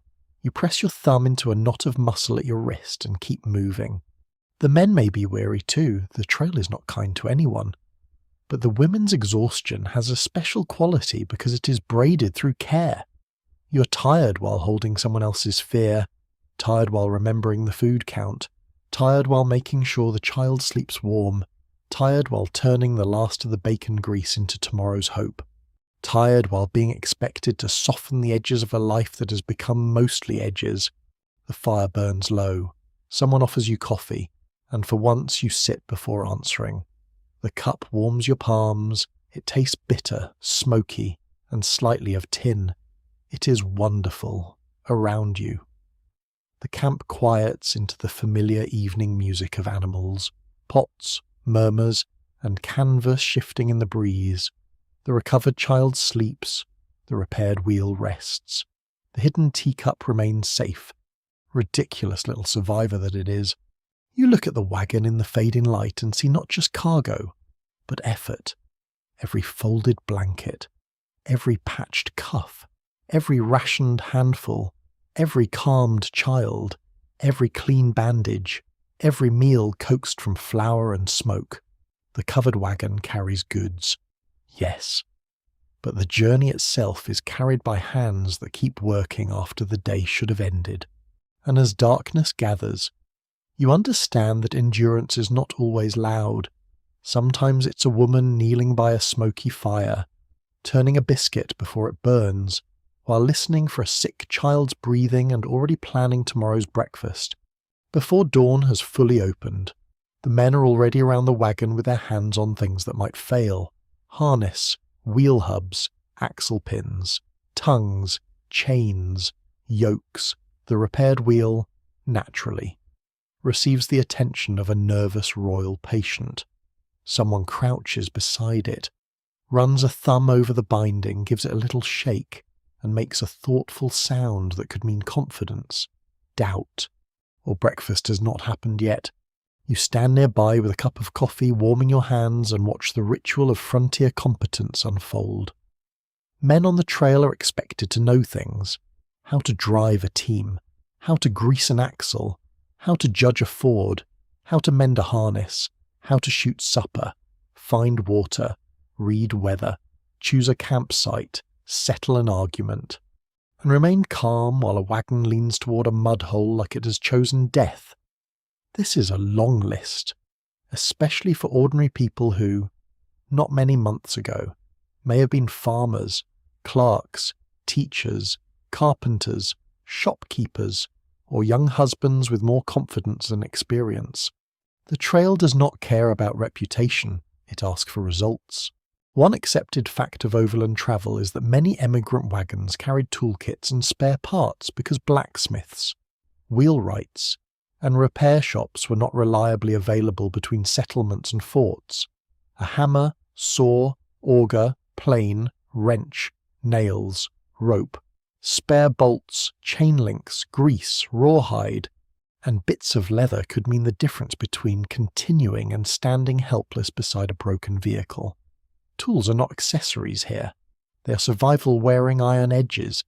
A man lifts the grease bucket, pries off the lid, and the smell rolls out thick and animal, a rank mixture of tallow, tar, oil, and dust.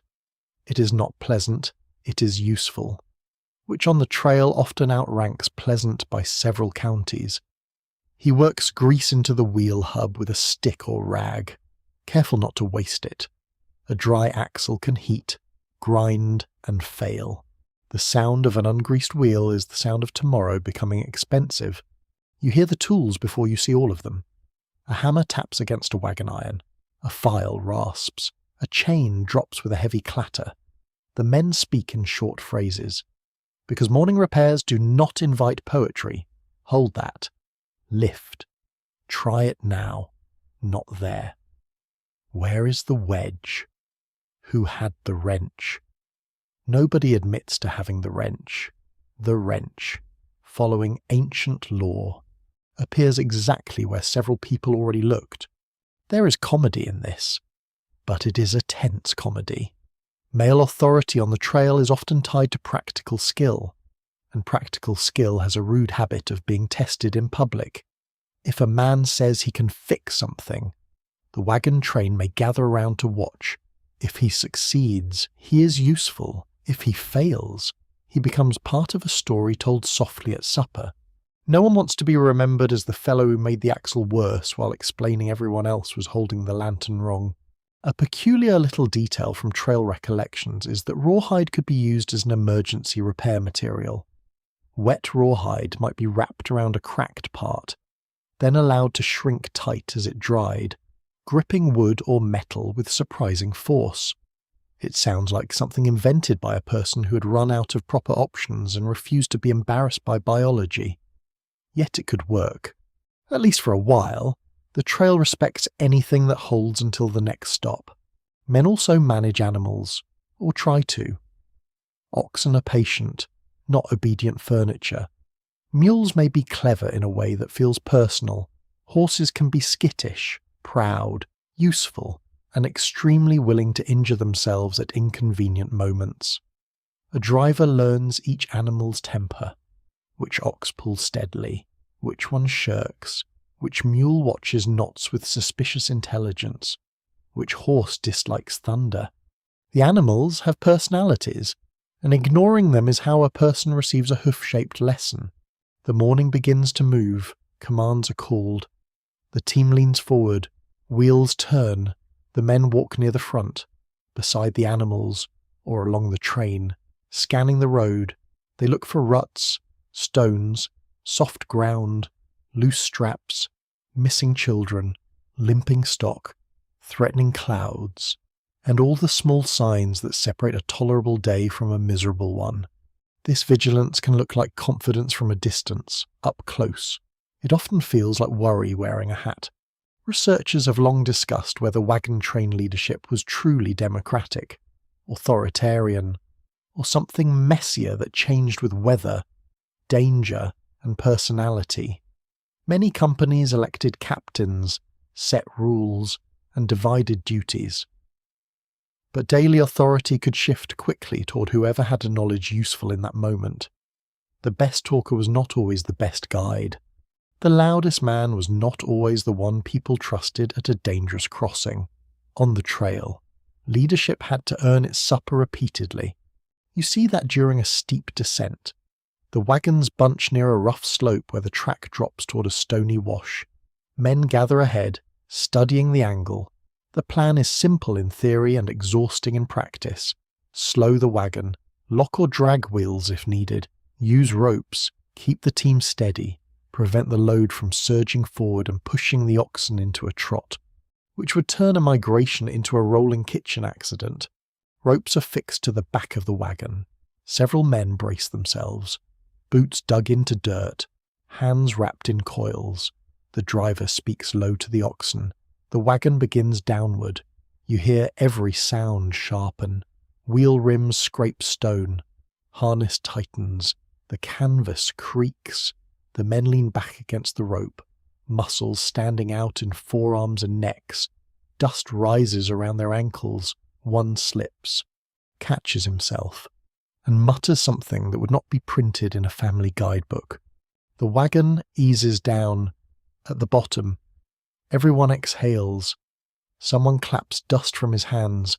Someone praises the team.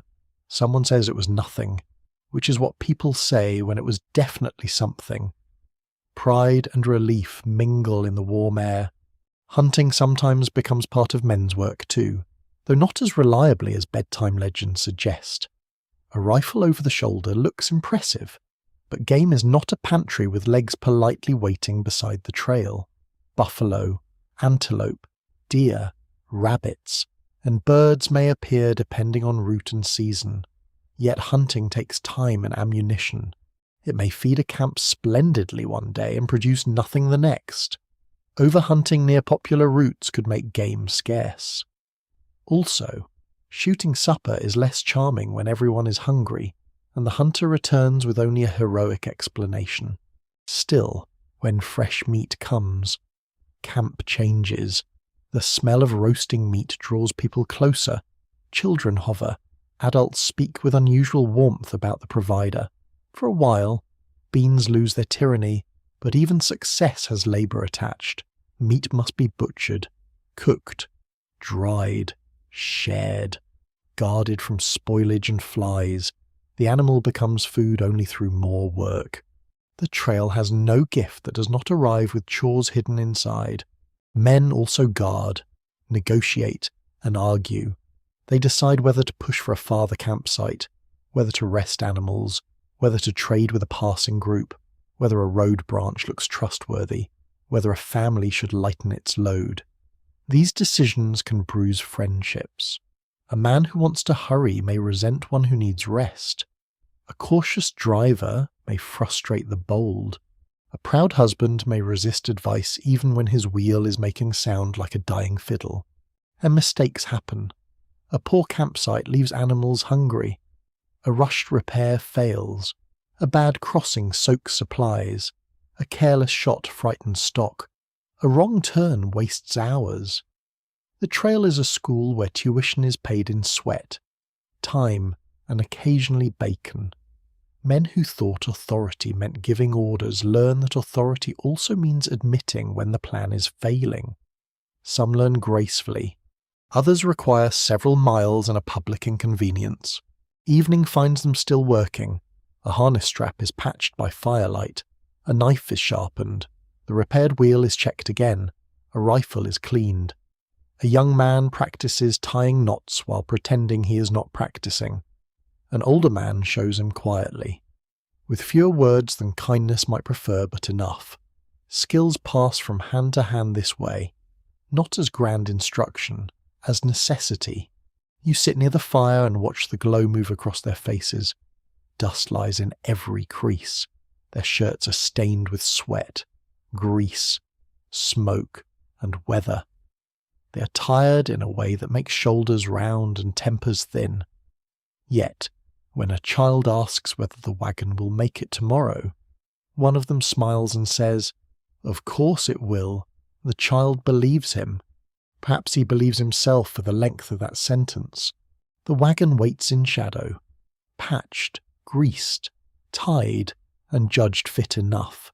Not perfect. Nothing out here is perfect except perhaps the talent of dust. But fit enough is a powerful phrase. The wheels can turn, the oxen can pull, the tools are packed where they can be found. Mostly. The men have performed confidence for the camp, and tomorrow the road will test it again. You lie down later with the smell of grease still faintly in the air, hearing the soft clink of a chain as an animal shifts nearby. The women's work has held the day together from the inside. The men's tools have held the wagon together from the outside, between them, beneath canvas and stars. This moving household keeps choosing motion. The next day opens with the sound of harness rings and distant voices that do not belong to your own camp. At first, they come thinly across the grass, carried by the morning air, a shout, a laugh, the clatter of another wagon. Then, as the trail rises over a low swell, you see them ahead more canvas tops, a cluster of animals, a few riders moving between wagons, smoke from breakfast fires that have already burned low. Another company is camped near the same water, and the road, wide as it seems, suddenly feels crowded.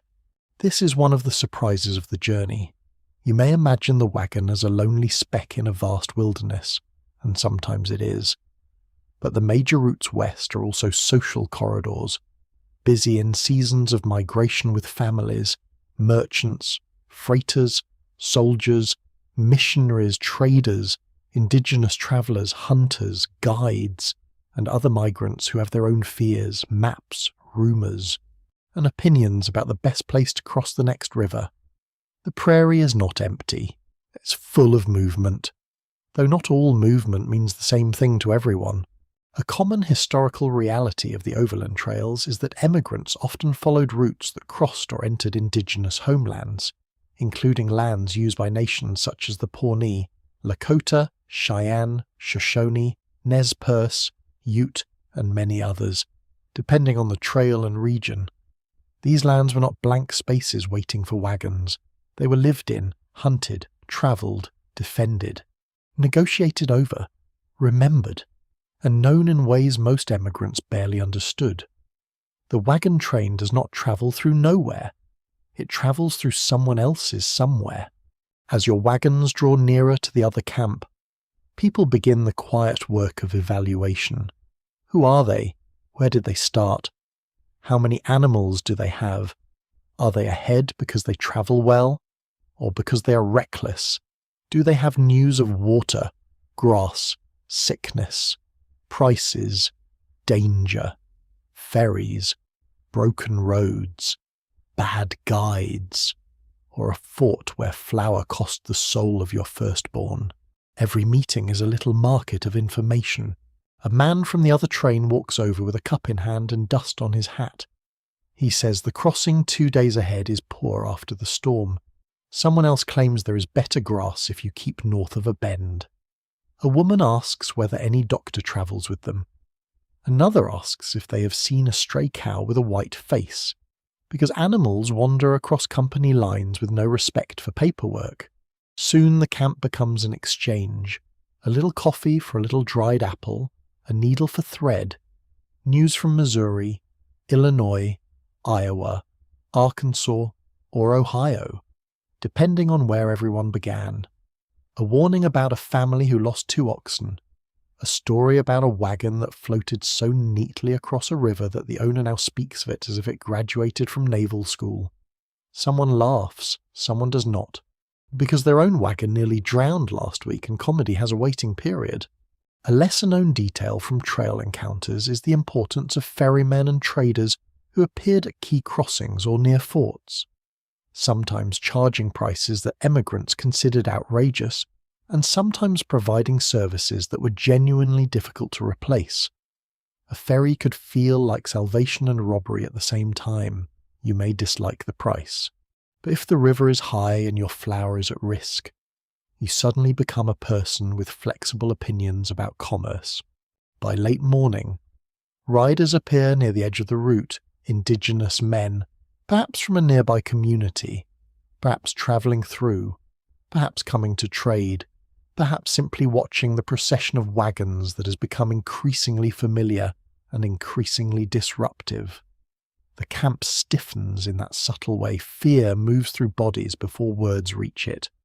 Children are called closer. Men stand straighter. Women look up from pots and sewing. The riders approach without hurry.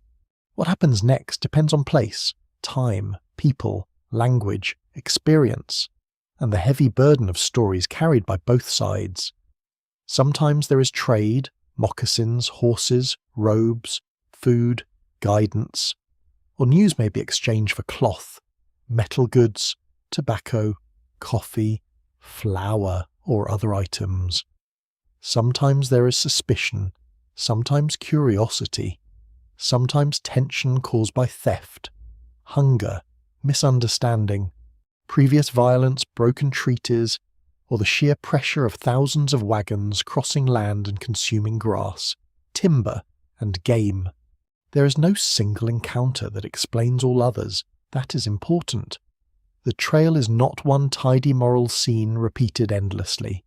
It is many meetings, some ordinary, some generous, some frightened, some exploitative, some tragic, many remembered differently by the people involved. Bedtime history can be soft in tone. Yes, but it should not be silly.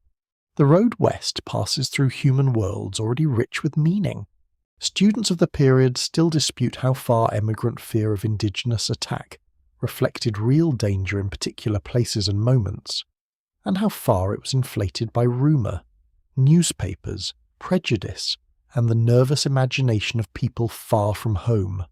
Actual violence occurred, and it mattered terribly when it did. Yet many wagon trains passed through with no armed conflict, while trade, assistance, and brief negotiated coexistence were also common. The difficulty is that fear leaves loud records, while peaceful exchange may leave only a small line in a diary. If that, you watch one of the riders hold out a tanned hide. A man from your train offers tobacco. The two speak through gestures, a few shared words, and the ancient diplomatic language of pointing at objects with careful eyebrows. A child peeks from behind a skirt, fascinated by beads on a shirt. Another child is pulled back gently, not because every moment is danger, but because adults on the trail have developed a deep affection for keeping children within arm's reach. A woman from the other camp trades a little coffee for a pair of moccasins. Her own shoes have rubbed her feet raw, and the soft hide feels like mercy. She smiles despite herself. The trader smiles too, perhaps amused by how grateful a person can be for footwear that does not behave like a wooden punishment. Somewhere nearby, an ox sneezes with dramatic timing and ruins the solemn mood. Later, the wagon train passes a military post or a trading station, depending on the route. The sight of buildings after long stretches of grass and sky feels almost unreal.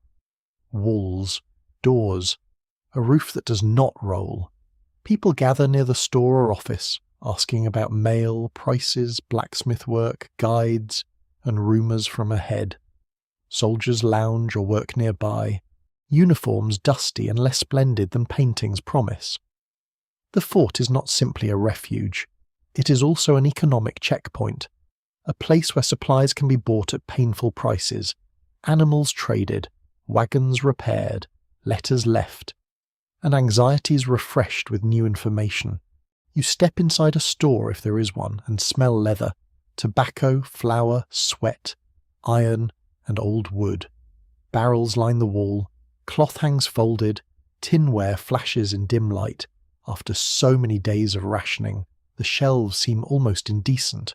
You want everything and can afford almost nothing. Coffee costs more than it should. Sugar looks like treasure. A replacement tool might mean abandoning some other purchase. You hear bargaining all around you, polite at first, then edged with desperation.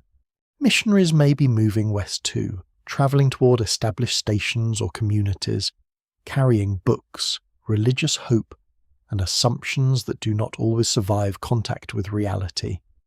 Freighters roll by with heavier wagons and different priorities. Single men pass faster, lighter, sometimes hired as drivers or guards.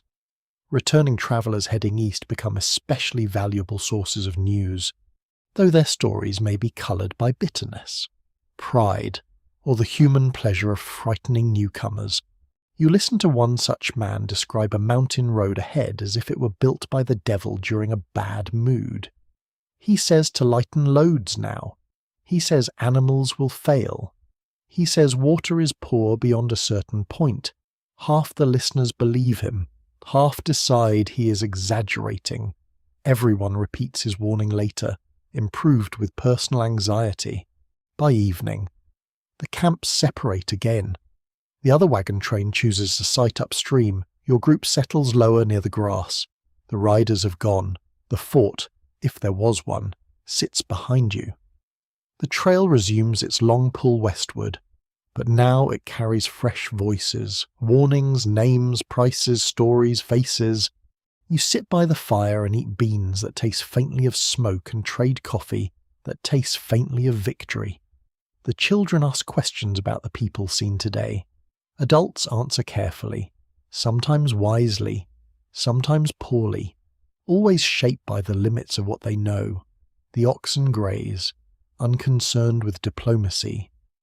The wagon stands nearby, patched wheel quiet, canvas dim in the falling light, and you feel how porous this moving life is. The wagon holds your family, yes, but the road brings the world to its tailgate. Strangers appear, exchange news, unsettle fears, sell help, ask favours, offer kindness, repeat rumours, and vanish over the next rise, inside the covered wagon. You carry your private household, outside it. You move through a crowded human landscape, where every encounter leaves a trace, even if it is only a new worry, a better route, a pair of soft moccasins, or the memory of another traveller's face fading into dust after a day of strangers, warnings, trade, and careful glances. The next stretch of road feels almost too quiet. The wagons roll out under a mild morning sky, and for once nothing dramatic happens immediately. No storm gathers, no wheel cracks, no river waits with brown arms open. The oxen lower their heads and work. The repaired wheel turns, the canvas breathes. Dust rises in its usual devoted way, and then comes the great hidden trial of the journey. Boredom. Not peaceful rest. Not gentle reflection beside a glowing sunset. Boredom on the trail is long, gritty, repetitive, and surprisingly heavy. It walks beside you mile after mile, asking whether you have noticed that the same wagon wheel has turned roughly 1 million times and has no plans to become interesting. The landscape changes, yes, but slowly. Grass, sky, ruts, oxen, dust, a distant rise, another distant rise, a bird, another bird, a child asking how far, a grown person pretending not to hear. You begin to understand that hardship is not always loud.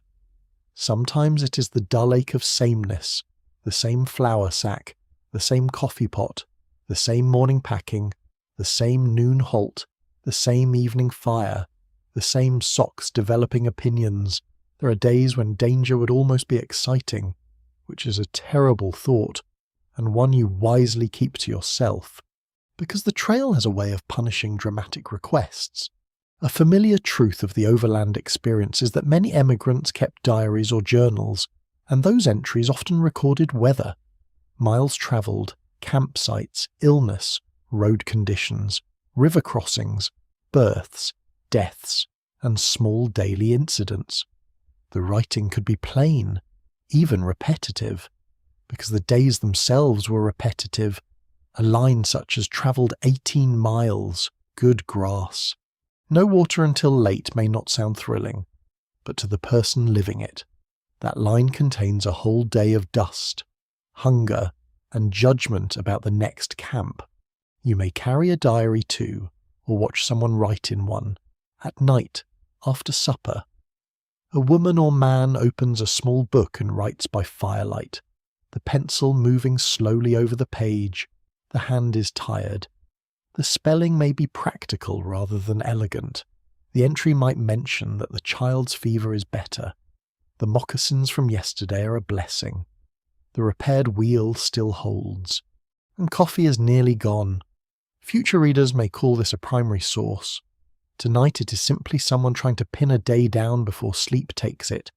During the march, people make sound to fill the space. A hymn begins near the front of the train, soft at first, then carried by others. The melody moves backward through dust like a thread. Voices join unevenly. Some sing well, some sing bravely, which is different but no less sincere. The song steadies the walking. It gives rhythm to tired feet. It reminds you that breath can be used for more than sighing at oxen. Secular songs travel too.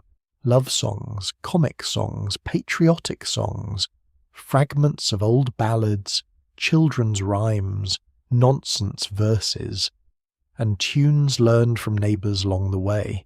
Someone sings about home and makes half the camp quiet.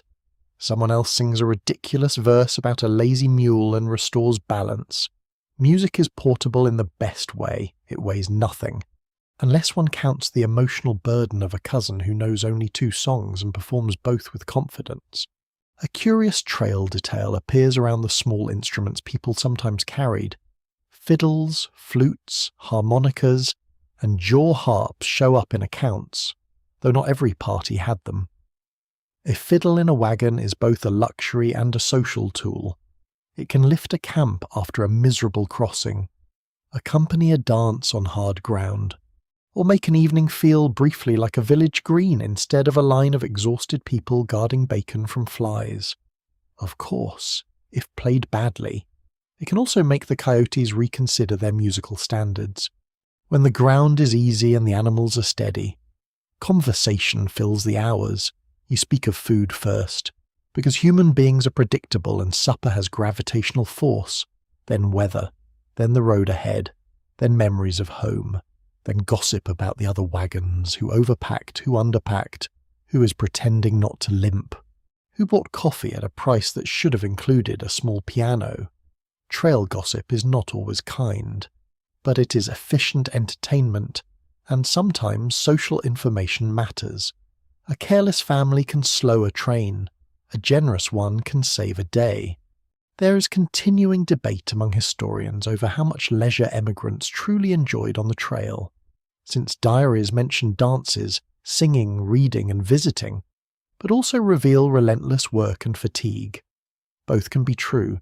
Leisure may arrive in scraps, 10 minutes under a wagon wheel shade, a song while walking, a joke beside the fire, a page read aloud before the light fails. It is not leisure in the modern vacation sense. It is more like a candle shielded in the wind. You take your small comforts where they come. Coffee is one, bitter, smoky, stretched too thin, and still beloved, even when supplies shrink. People guard coffee with almost religious seriousness. It warms the hands, sharpens the mind, and creates a pause that feels civilized. A cup at dawn says the day has not defeated you before it begins. A cup at night says you have survived long enough to taste something familiar. Remember the river mud in your shoes and the storm dripping into the pot? Coffee forgives much of that, though not all. It is a beverage, not a miracle. Tobacco's another comfort for those who use it.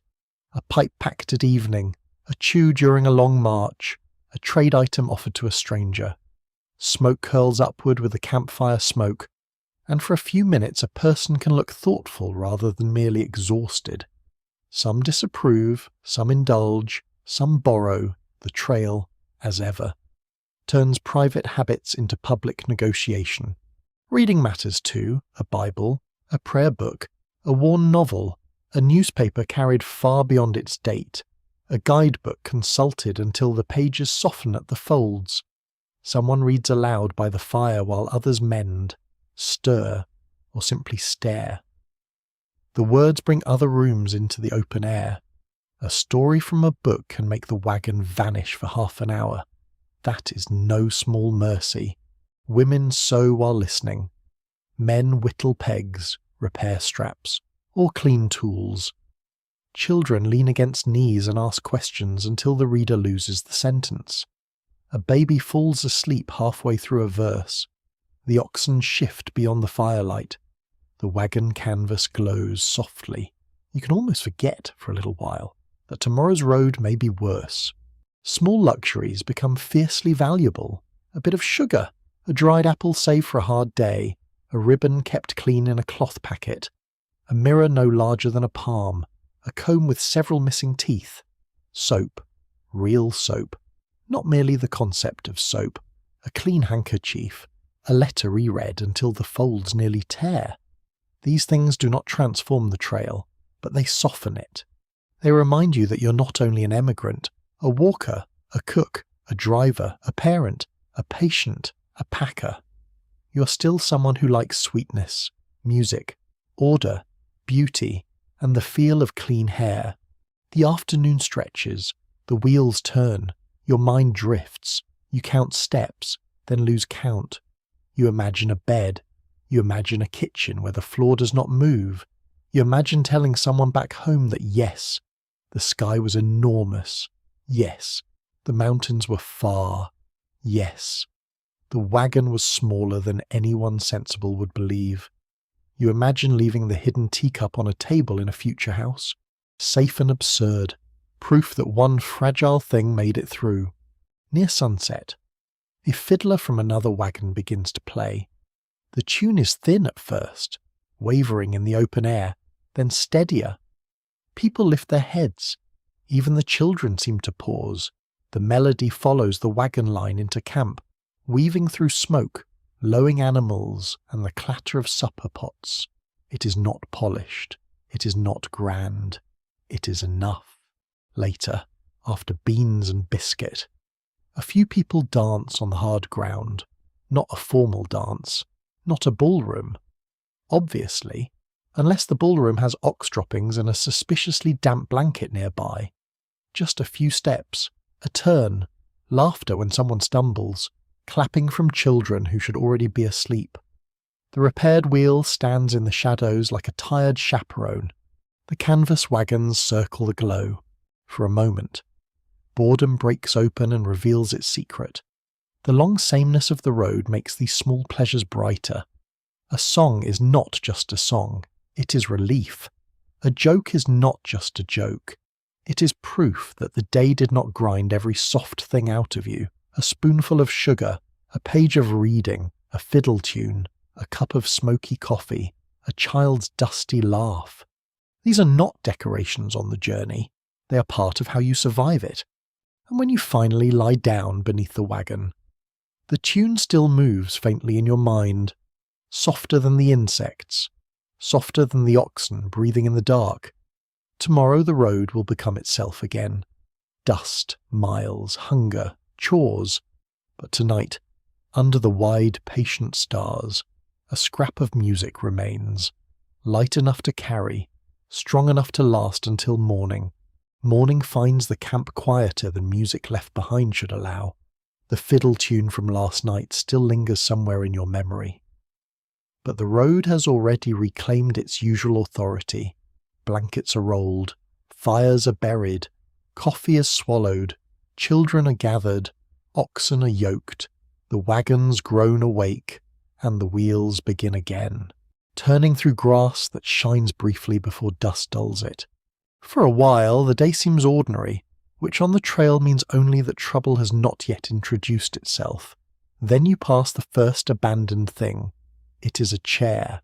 Not a rough camp stool, not a broken crate, but a real chair, with a shaped back and one carved arm still trying to look respectable. It sits beside the trail in the morning light, tilted slightly, one leg sunk into soft earth. Dust lies on the seat.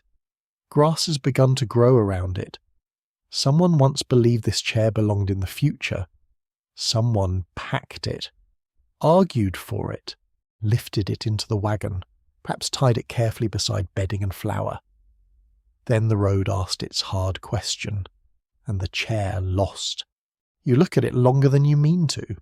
Soon there are more signs, a cracked trunk with its lid missing, a stoveplate half buried in dirt, a feather bed torn open, pale down caught in weeds like strange summer snow, a barrel hoop, a child's broken toy, pieces of furniture, boxes, books spoiled by weather, scraps of clothing, iron too heavy to carry farther. The trail is not only a path west, it is a long scattered inventory of surrender. A plain historical point worth carrying here is that emigrants often abandon possessions along the overland routes when wagons proved too heavy, animals weakened, terrain worsened, or supplies had to be prioritized. Contemporary observers describe the trailside litter of household goods, tools, furniture, and personal items, especially along difficult stretches. The wagon may begin as a home on wheels, but the road steadily edits it. You walk beside your own wagon and feel the load differently now. The flour, bacon, tools, medicine, bedding, keepsakes. Every object inside seems to breathe with borrowed time. You remember the hidden teacup, wrapped so tenderly, absurd survivor of storms and rivers. You imagine it sitting someday in a new house. Then you imagine leaving it under a bush beside a mountain road because the oxen can no longer pull. Both futures feel possible. By midday, a family ahead stops. At first, people assume a wheel problem. That is the ordinary explanation, the practical one, the kind that allows everyone to stay calm. But the wagons do not move on after a few minutes.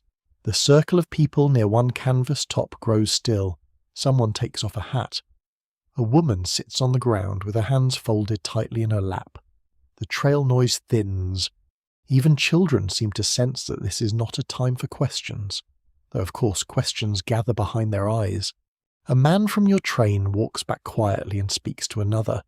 The news reaches you in pieces. An older woman who had been ill through the night has died before morning could save her from the road. The wagon train must decide what grief can be given time. Death on the trail is intimate and hurried. There may be tears, prayers, a hymn, a few words from someone who can speak without breaking. There may be a coffin if boards are available and the family can spare them, more often. A grave is dug quickly, sometimes near the trail, sometimes at a distance to keep animals from disturbing it. Stones may be placed, a marker may be carved, a name may be written on wood that weather will test almost at once. The road waits, not cruelly, because roads do not have feelings, but completely. You help gather cloth, someone brings a shovel.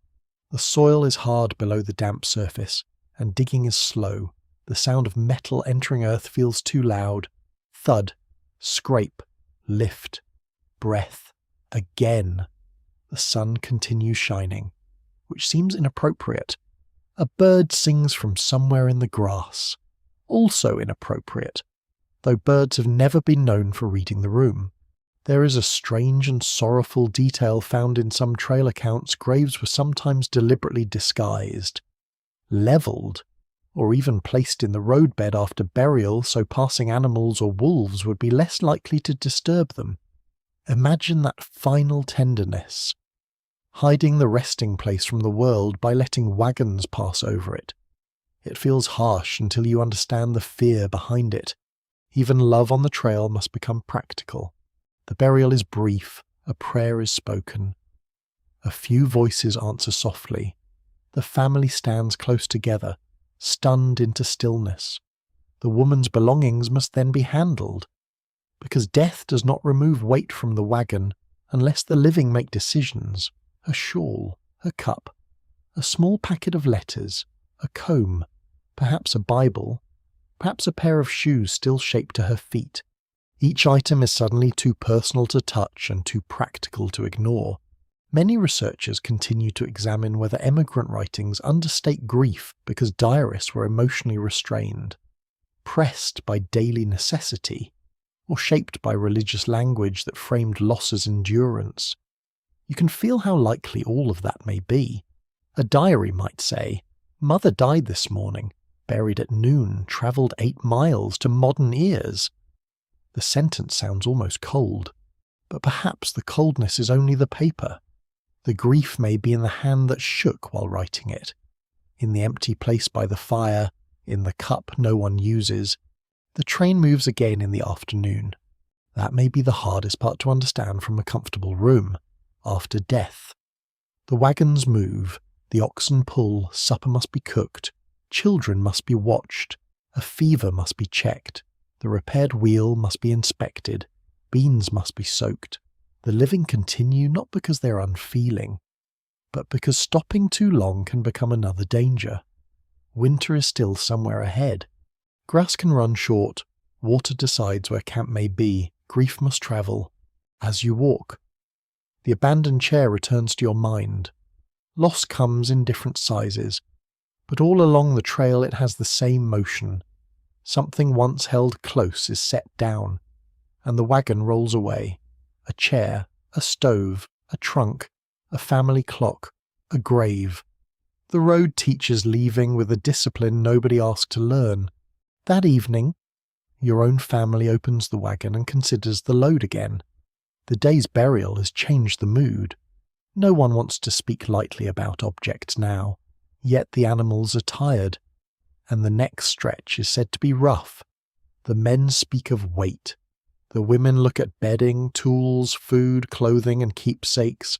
Children hover, sensing danger to treasures they had assumed were safe by virtue of being beloved.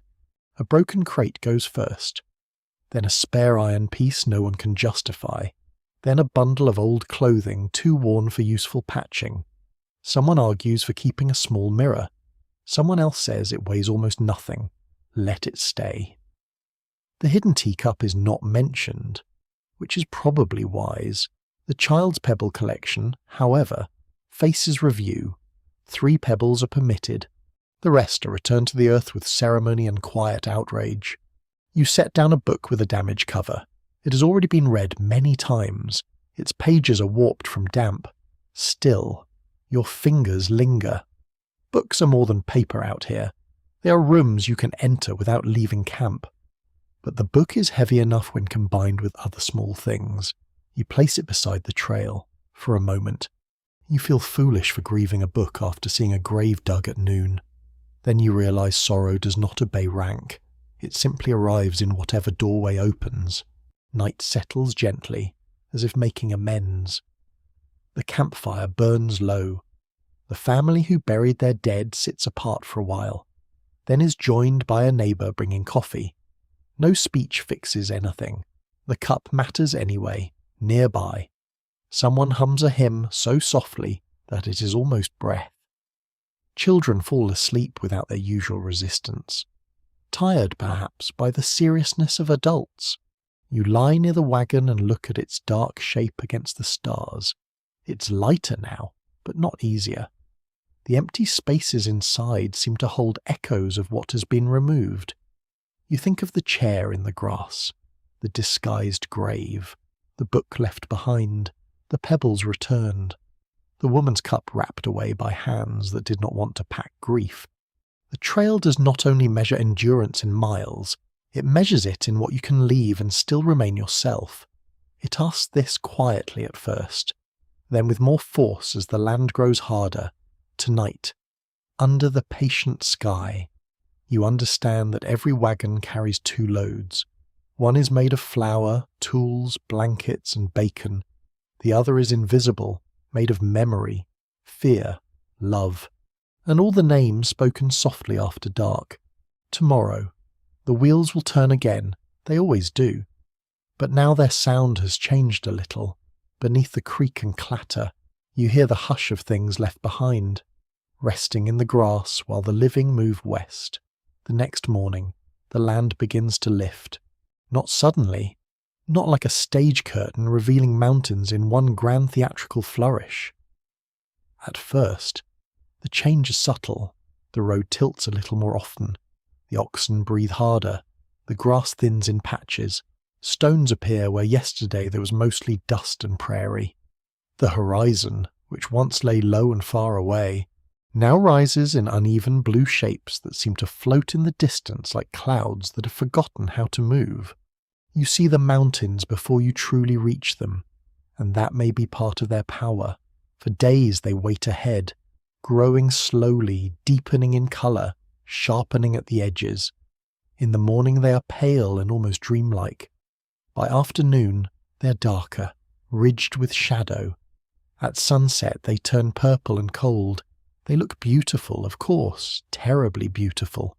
The sort of beauty that makes people say foolish things like, almost there, when really the hard part has been standing politely in front of them the whole time. The wagon creaks beside you, lighter than it was after the leaving behind, but still heavy enough to feel every incline. The repaired wheel has survived storm, mud, river, and sorrow. And now it faces the grades. You listen to it with the attention usually reserved for a sick child or a suspicious stew. Each turn matters. Each stone struck by the rim sends a small alarm through your chest. A basic truth of the Western migration is that many wagon parties had to cross major mountain systems, including the Rockies, the Blue Mountains, the Sierra Nevada, or the Cascades, depending on their route and destination. These crossings shaped timing, strategy, animal strength, and risk. Reaching the mountains was not the same as nearing comfort. Often, it meant the road was about to become steeper, colder, narrower, and much less interested in anyone's personal growth. As the trail climbs, walking changes, your steps shorten, your calves burn, breath comes faster in the thinner, cooler air, dust gives way to grit, then to stony tracks that twist between slopes and creek beds. The oxen lower their heads and lean into the yoke. Their hooves scrape rock. Their sides swell and fall. No one hurries now. Their pace belongs entirely to muscle and gravity. The wagon, which on flatland felt like a burden, now becomes a creature that must be managed constantly. Uphill, it resists. Downhill, it threatens to run. On a narrow ledge, it seems suddenly too wide, though it has been the same irritating size all along. Men and women both move with sharper attention. Children are kept close or placed where they cannot tumble into trouble. Loose animals are gathered carefully, because a cow choosing independence on a mountain path is not quaint. It is a problem wearing horns. At a steep rise, the train halts. Ahead, a wagon is stuck halfway up, wheels wedged against stones, the oxen strain, but the load refuses. People gather, tired faces turned serious. The solution is familiar by now. Unload part of the wagon, double team if possible, push from behind, pull with ropes, pray quietly or loudly, depending on personality. You help carry goods to the side of the trail, a barrel, a sack, a trunk, the medicine box, bedding. The hidden teacup, still wrapped, is placed carefully on a flat rock and regarded with the sort of suspicion one gives to fragile objects that have no idea how close they live to disaster. The wagon is lighter, extra oxen are brought, ropes are fixed, hands take hold, the driver calls. The animals lean, for a moment nothing moves. Then the wheels jerk forward, half a turn, then another. Stones grind under iron, people push, shoulders against boards, boots slipping. Someone laughs breathlessly because the alternative is making a sound too close to despair. The wagon climbs inch by inch, as if the mountain is charging a toll for every spoke. At last it reaches the top of the rise, and everyone stands bent over, hands on knees, drawing cold air into hot lungs. One curious mountain practice was the use of rough drag devices or locked wheels on descents.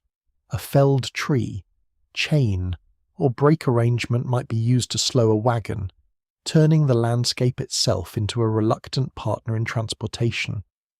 This sounds clever until you're standing on a slope watching a wagon full of flour and family memory try to become a sled. Then clever feels a little thin. The weather changes too. Days may still be warm under direct sun, but shade carries a bite, nights grow colder. Frost can appear where the low country was still mild. You wake with a stiff blanket and a nose that has opinions. The canvas feels cold to the touch. Breath clouds faintly in morning air. Coffee becomes not merely pleasant but necessary to continued civilization. The mountains also alter sound. On the plains, noises drift away into distance. Here, they strike slopes and return. A shout echoes. A falling stone clatters far longer than expected. Axles groan more deeply in narrow passes. Water sounds sharper as streams leap over rock. At night. The wind moves through trees with a voice unlike prairie grass. Darker and more enclosed. You miss the open horizon and then feel guilty. Because when you had the open horizon, you complained about that too. Humans are very consistent in our inconsistency. Specialists still quarrel over how much emigrants anticipated the emotional shock of mountain travel after weeks or months of open country. Guidebooks could warn about grades, passes, snow, and difficult roads. But words on a page do not reproduce the sensation of seeing your wagon tilt toward a ravine while your hands are full of rope. Preparation can be real and still insufficient. A map may tell the truth and still not make your knees believe it. You pass trees now, more often than before. Their smell feels almost luxurious after weeks of grass, dust, smoke, and animal heat. Pine resin warms in the sun. Damp leaves rot sweetly near shaded water. Wood is easier to find in places, which makes fires less humiliating than gathering dried chips on the plains. The children notice cones, bark, strange flowers, and little streams cold enough to make their fingers ache. Their wonder returns, though adults see fuel, shade, obstacles, and possibly a branch positioned perfectly to rip canvas if nobody watches.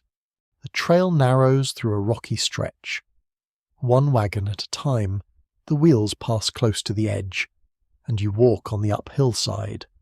One hand near the sideboard, though there is nothing your hand could realistically do if gravity becomes enthusiastic. Below. A creek flashes through stones. It is not deep, but it is far enough down to make your stomach tighten. The oxen move carefully.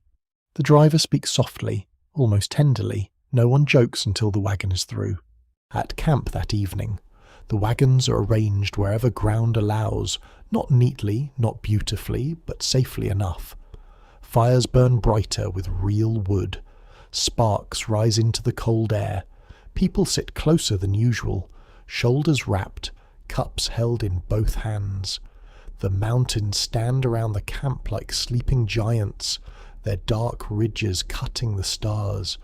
The world feels both grander and smaller.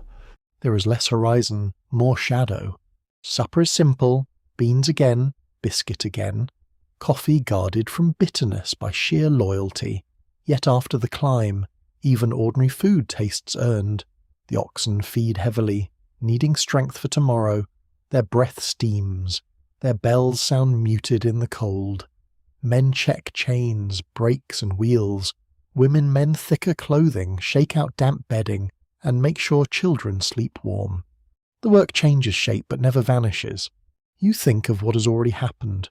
The cramped waking under canvas, the packing and repacking, the first dusty miles, the rationed handfuls, the patient oxen, children making treasure from pebbles, nights under the wagon, rain hammering the cover, the river taking hold of the wheels, fever breathing in the dark, women holding the trail together, men performing confidence with tools and grease, strangers trading news, music easing boredom, graves and abandoned chairs resting behind you. All of it has led here, to colder air and steeper ground. You lie down near the wagon, wrapped tight against the mountain night. The canvas above you glows faintly with moonlight. The repaired wheel is a dark circle beside the fire's last red pulse.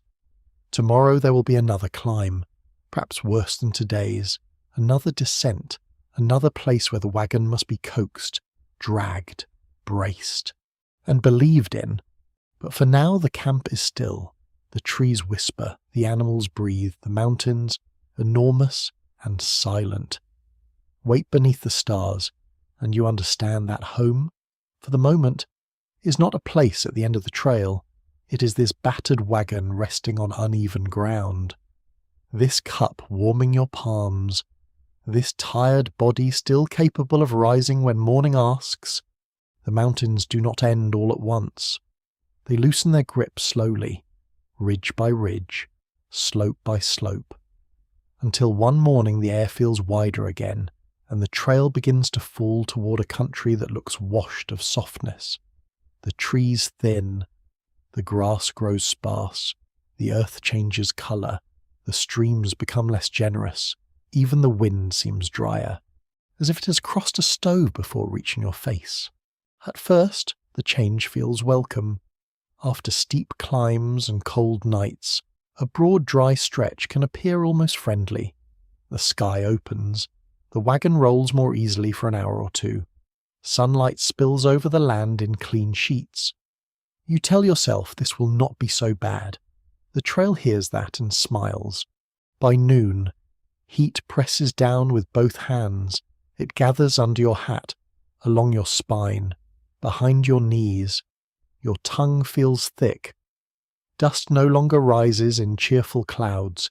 It hangs low and powdery, pale as ground bone, drifting into your sleeves, your nostrils, the corners of your mouth.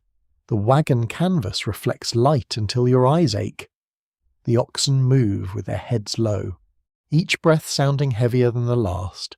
Water begins to rule every thought. Not food, not music, not even the repaired wheel, though you still listen for it. Water. How much is in the barrel? Where is the next spring? Did the guide say 12 miles or 20? Was that before the storm changed the trail? Can the animals last? Can the children?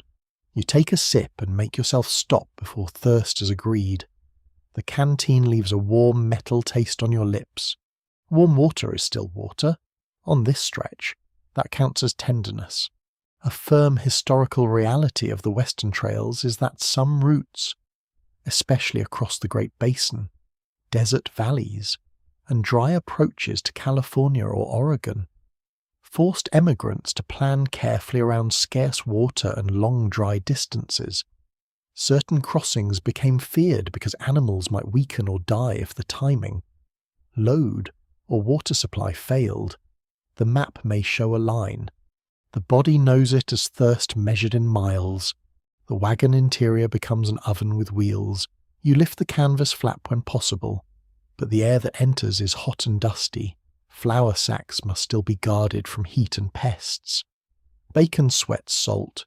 Grease softens. The medicine bottles grow warm to the touch. Bedding smells of sun and old smoke. A child reaches inside for shade, then retreats because shade inside a covered wagon at midday is sometimes just heat wearing a bonnet. You walk beside the oxen, slower now. Their hides twitch under flies. Foam gathers near the yoke. The driver watches them more than the road, reading signs in breath, gait, and drooping ears. An animal that falters can bring everything to a halt. You remember how much the household depends on these patient bodies. Flour, tools, medicine, bedding, the hidden teacup, the absurd little survivor. All of it moves only if the animals keep moving. The land offers mirages, because apparently thirst enjoys theatre. A shimmer appears ahead, silver and promising. Water, someone says softly. Then the wagon crests a slight rise, and the silver dissolves into heat trembling over pale earth. No water, only light lying convincingly. You would admire the performance if you were less personally insulted. An uncommon detail from some desert crossings is that emigrants sometimes travelled at night or started before dawn to spare animals from the worst heat. Especially on notorious dry stretches. Imagine the wagon train moving under stars, wheels muttering in the dark, oxen guided by lanterns and weary voices. It sounds romantic until you trip over a rut you cannot see and remember that moonlight is not a road surface. The children grow quiet. That may worry you more than complaining. Complaints mean energy. Silence means the heat has reached deeper. A little girl rides for a while inside the wagon, cheeks flushed, hair stuck to her temples. A boy walks with a wet cloth under his hat, proud of the idea until the cloth becomes warm and useless. The baby frets, then sleeps, then wakes angry at the entire climate. Adults share water in tiny portions, each swallow watched with care.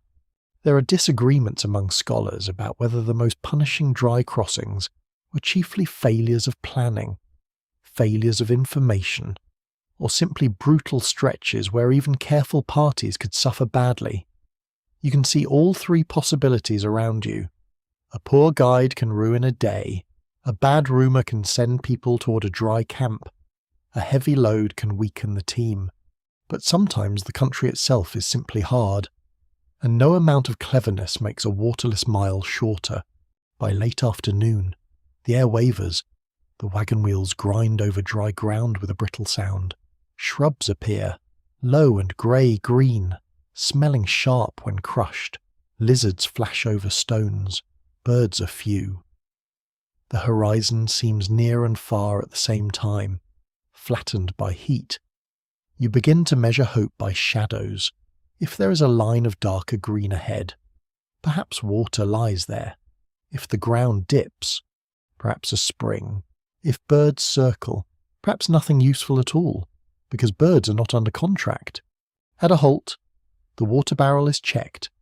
The sound of liquid inside is small, too small. People gather without meaning to, drawn by anxiety. A cup is dipped. Portions are given. No one drinks freely. The oxen receive what can be spared, but never enough to satisfy them fully. Watching an animal thirsty is hard. They have pulled your life across rivers, mud, mountains, and grief. Now they stand with dusty muzzles and patient eyes while humans decide how little is enough. A man proposes pushing onward after sunset. Another says the animals need rest. A woman asks about the children. Someone mentions a spring that should be 6 miles ahead. Though the word should has become suspicious. The debate is low but tense. No one wants to waste daylight. No one wants to stumble in darkness. No one wants to admit fear is making the choices.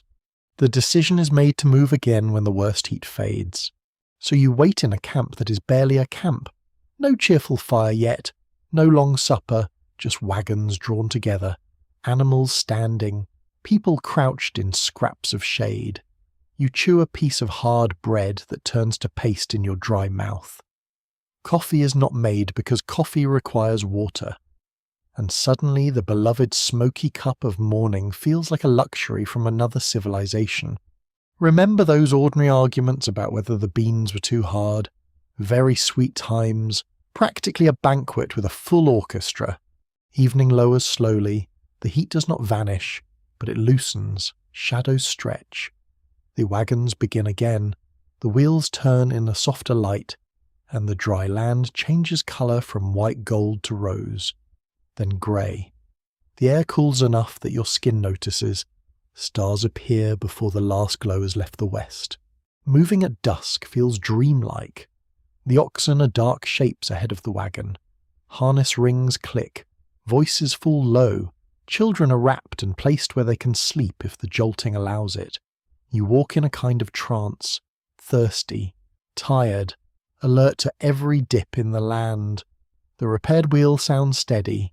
The canvas top becomes a pale ghost over the wagon bed. Then, near full dark, someone at the front calls out, "Water?" This time, no one believes too quickly. Hope has learned manners, but the wagons press forward, and soon you smell it before you see it. Damp mineral earth, reeds, mud, life gathered in a hollow. A spring or small stream lies ahead, not grand, not clear as crystal, not the sort of water poets would praise without boiling, but real. Real enough to make grown people close their eyes. The animals drink first, or as order allows, held back from trampling the source into filth. Buckets are filled. Cloth is used to strain. Water is boiled for people when possible. Though thirst argues fiercely against patience, you cup some in your hands. It tastes of earth, grass, and relief. It may not be pure, it may need caution, but the first swallow moves through you like a quiet bell. Camp forms around the water in darkness. Fires appear late. Supper is plain and slow. Beans will not soften quickly, but tonight nobody insults them. The children sleep heavily. The oxen stand nearby, sides moving, thirst eased. The wagon rests under stars, dusty, dry, and still holding together. You lie beside it with the taste of water lingering on your tongue. The day has taught you that thirst is not just discomfort. It is a ruler. It commands route, pace, temper, generosity, fear.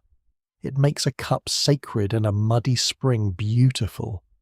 It strips the journey down to the simplest truth of all.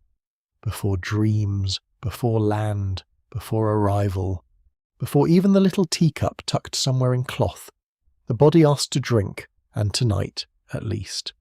The answer has been yes. Water changes the next morning before anything else does, not the spring itself, which still lies in its hollow, guarded by reeds and muddied by hooves despite everyone's best intentions. The change is inside you. You wake with thirst quieted, and that quiet feels almost luxurious. Your tongue no longer sticks to your teeth. Your head feels clearer. Even the hard bread at breakfast seems less like punishment and more like food with a stern personality. The wagons leave the water reluctantly. People look back more than once. A good water place becomes a friend too soon, and leaving it feels foolish, even when the road demands it. The oxen have drunk deeply. Their steps are still slow, but steadier than yesterday. The canvas tops glow in the pale morning. Dust waits ahead. Of course, dust is loyal, but the worst dry stretch has passed. At least for now, and hope begins to move through the train in small, guarded ways. Hope near the end of a long journey is not the bright, easy thing it was at the beginning. It is thinner, sharper, more cautious. It has seen rivers rise, wheels crack, children fever, storms soak bedding, and graves hidden from animals. It has watched chairs and books and pebbles left in the grass. It has learned not to shout too early. Still, it walks beside you now, because people have begun counting differently. Not how far from home, how far to arrival. The words change the air. A known piece of trail history is that emigrants often used landmarks, forts, river valleys, mountain passes, and guidebook mileage to track their progress. Though actual distances could feel uncertain because routes shifted with weather, cut-offs, ferries, and local advice, a landmark might lift spirits for days before it appeared, then disappoint by still being much farther away than rumour promised. The map says near. Your feet request a second opinion. Soon the country begins offering signs that the journey has entered its final great stretch. The vegetation changes. The shape of hills feels different. The air carries new smells, perhaps wetter, perhaps dustier, depending on the route. You hear names spoken more often now. A valley ahead, a settlement, a river bend, a pass already crossed by earlier parties, a mission, a fort, a town, a valley of farms, a place where the wagon will stop being a house and become evidence. The wagon itself looks altered, not dramatically from one day to the next, but in accumulated truth, canvas patched, boards rubbed smooth where hands have gripped them, iron worn, ropes dark with weather and grease. The repaired wheel, faithful little veteran of mud and river, turns with a voice you know as well as a relative's cough. Inside, the load has shrunk, flour sacks are softer, slumped in on themselves. Bacon is guarded in smaller pieces. Coffee is dangerously low. Sugar is a memory told to children in whispers. You open the wagon at the noon halt and see space where once there were arguments. The early load had been a crowded cupboard. Remember, with bedding pressed against barrels, tools tucked under sacks, medicine wedged high, and keepsakes hidden like secrets. Now air moves between things. Some goods have been eaten, some used, some traded, some abandoned. Some buried with people who needed them no longer. The wagon is lighter, but the lightness feels complicated. Less weight for the oxen. Yes, less margin for mistakes too. A small oddity from late trail life is that some travellers became strangely attached to worn objects precisely because they had survived the route. A dented cup, a patched kettle, a cracked trunk. Even a troublesome wagon wheel could become part of the family legend. At the beginning, such things were tools. Near the end, they were witnesses. A coffee pot that had endured storms, bad beans, and desperate mornings deserved, if not respect, at least fewer insults. You lift that very coffee pot and shake it gently. The rattle inside is faint, not enough grounds for many more mornings. Someone says you might buy more soon. Soon. That word floats above the fire like smoke. It is dangerous and delicious. You want to believe it. You also remember the mirage in the desert, silver and lying. The trail has trained you to place hope carefully. Like a pot under a leak, there is still work. Always work. Nearing the end does not reduce chores. It increases impatience while leaving chores untouched, which is honestly poor design.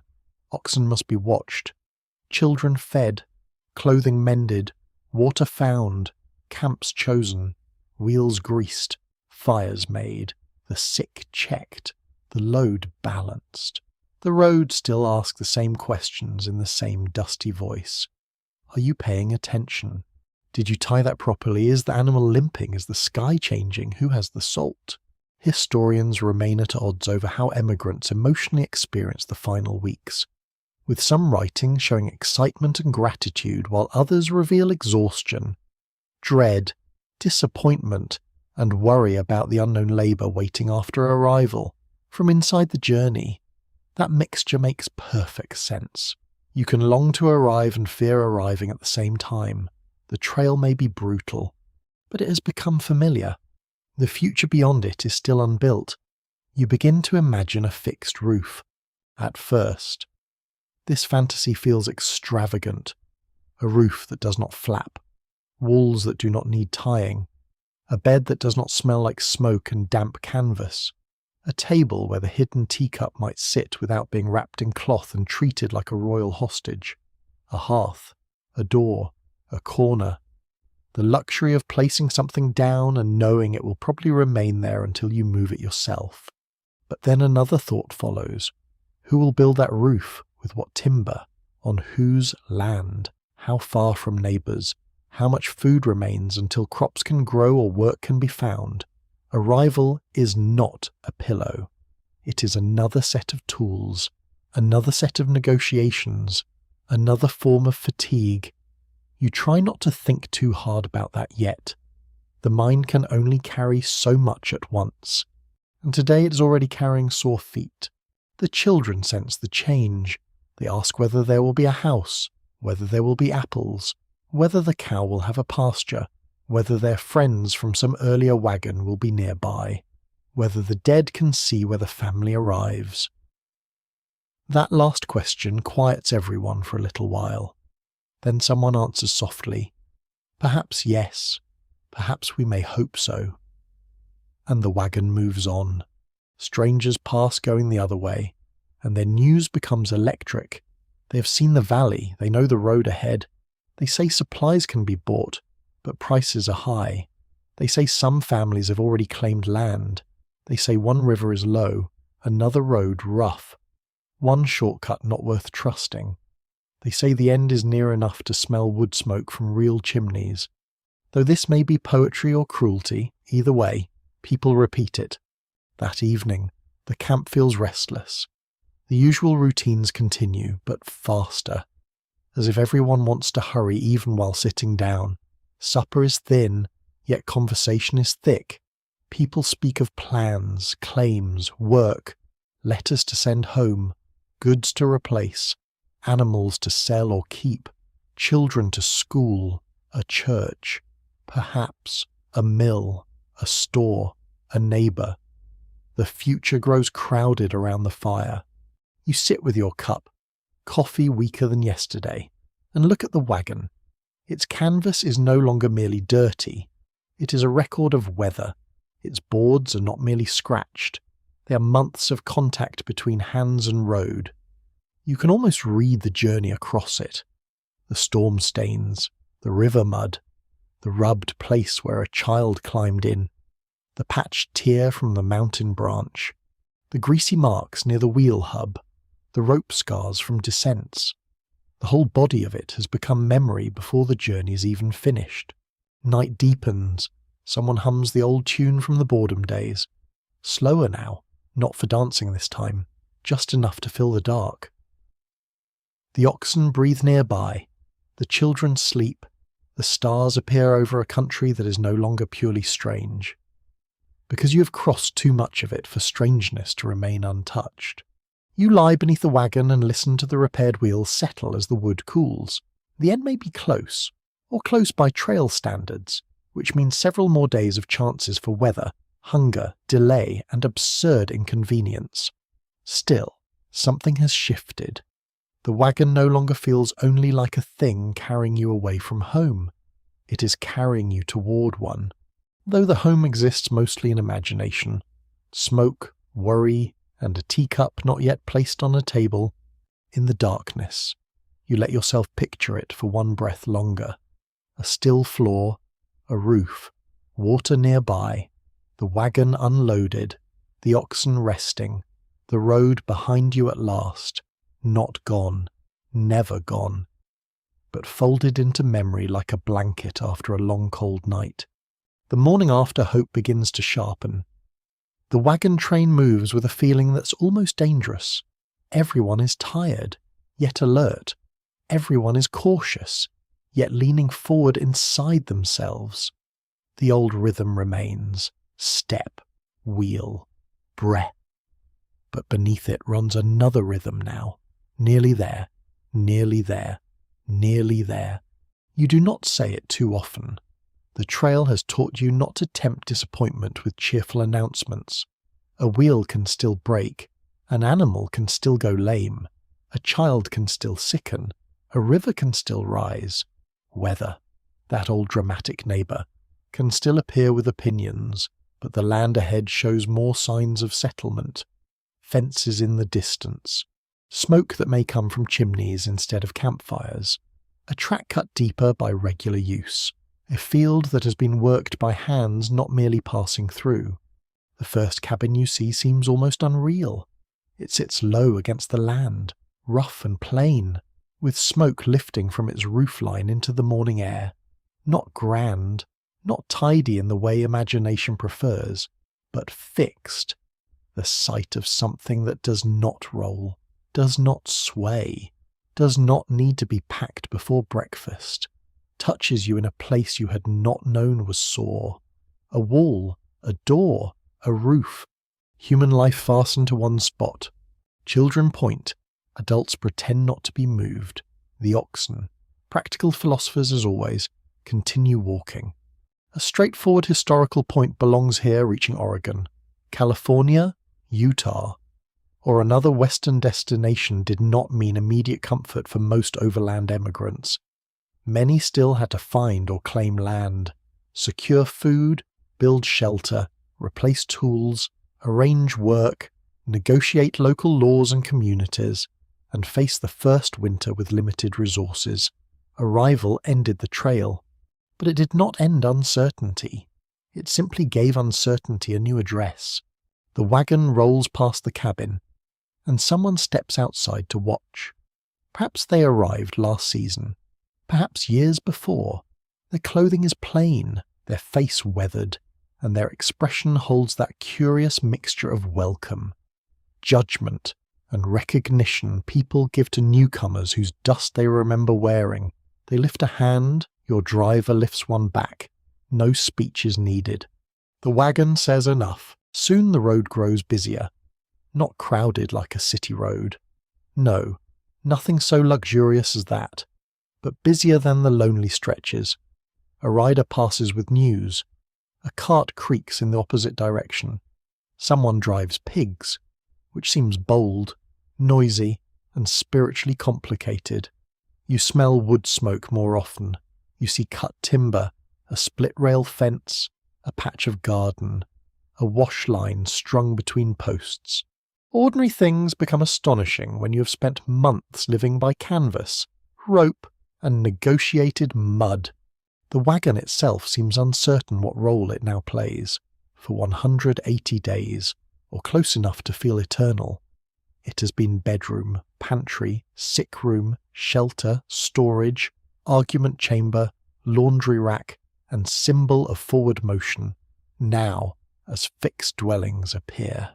It begins to look like what it also is, a battered vehicle full of worn goods and people who need a bath with almost theological urgency. A small odd detail from arrival stories is that some emigrants turned parts of their wagon or canvas into temporary shelter after reaching their destination. A wagon cover could become a roof patch, wall cloth, tenting, or shade while a cabin or dugout was prepared. The moving home did not retire at once. It often served one more awkward chapter, like an old actor refusing to leave the stage before taking several extra burrs. By afternoon, your company reaches a settlement area.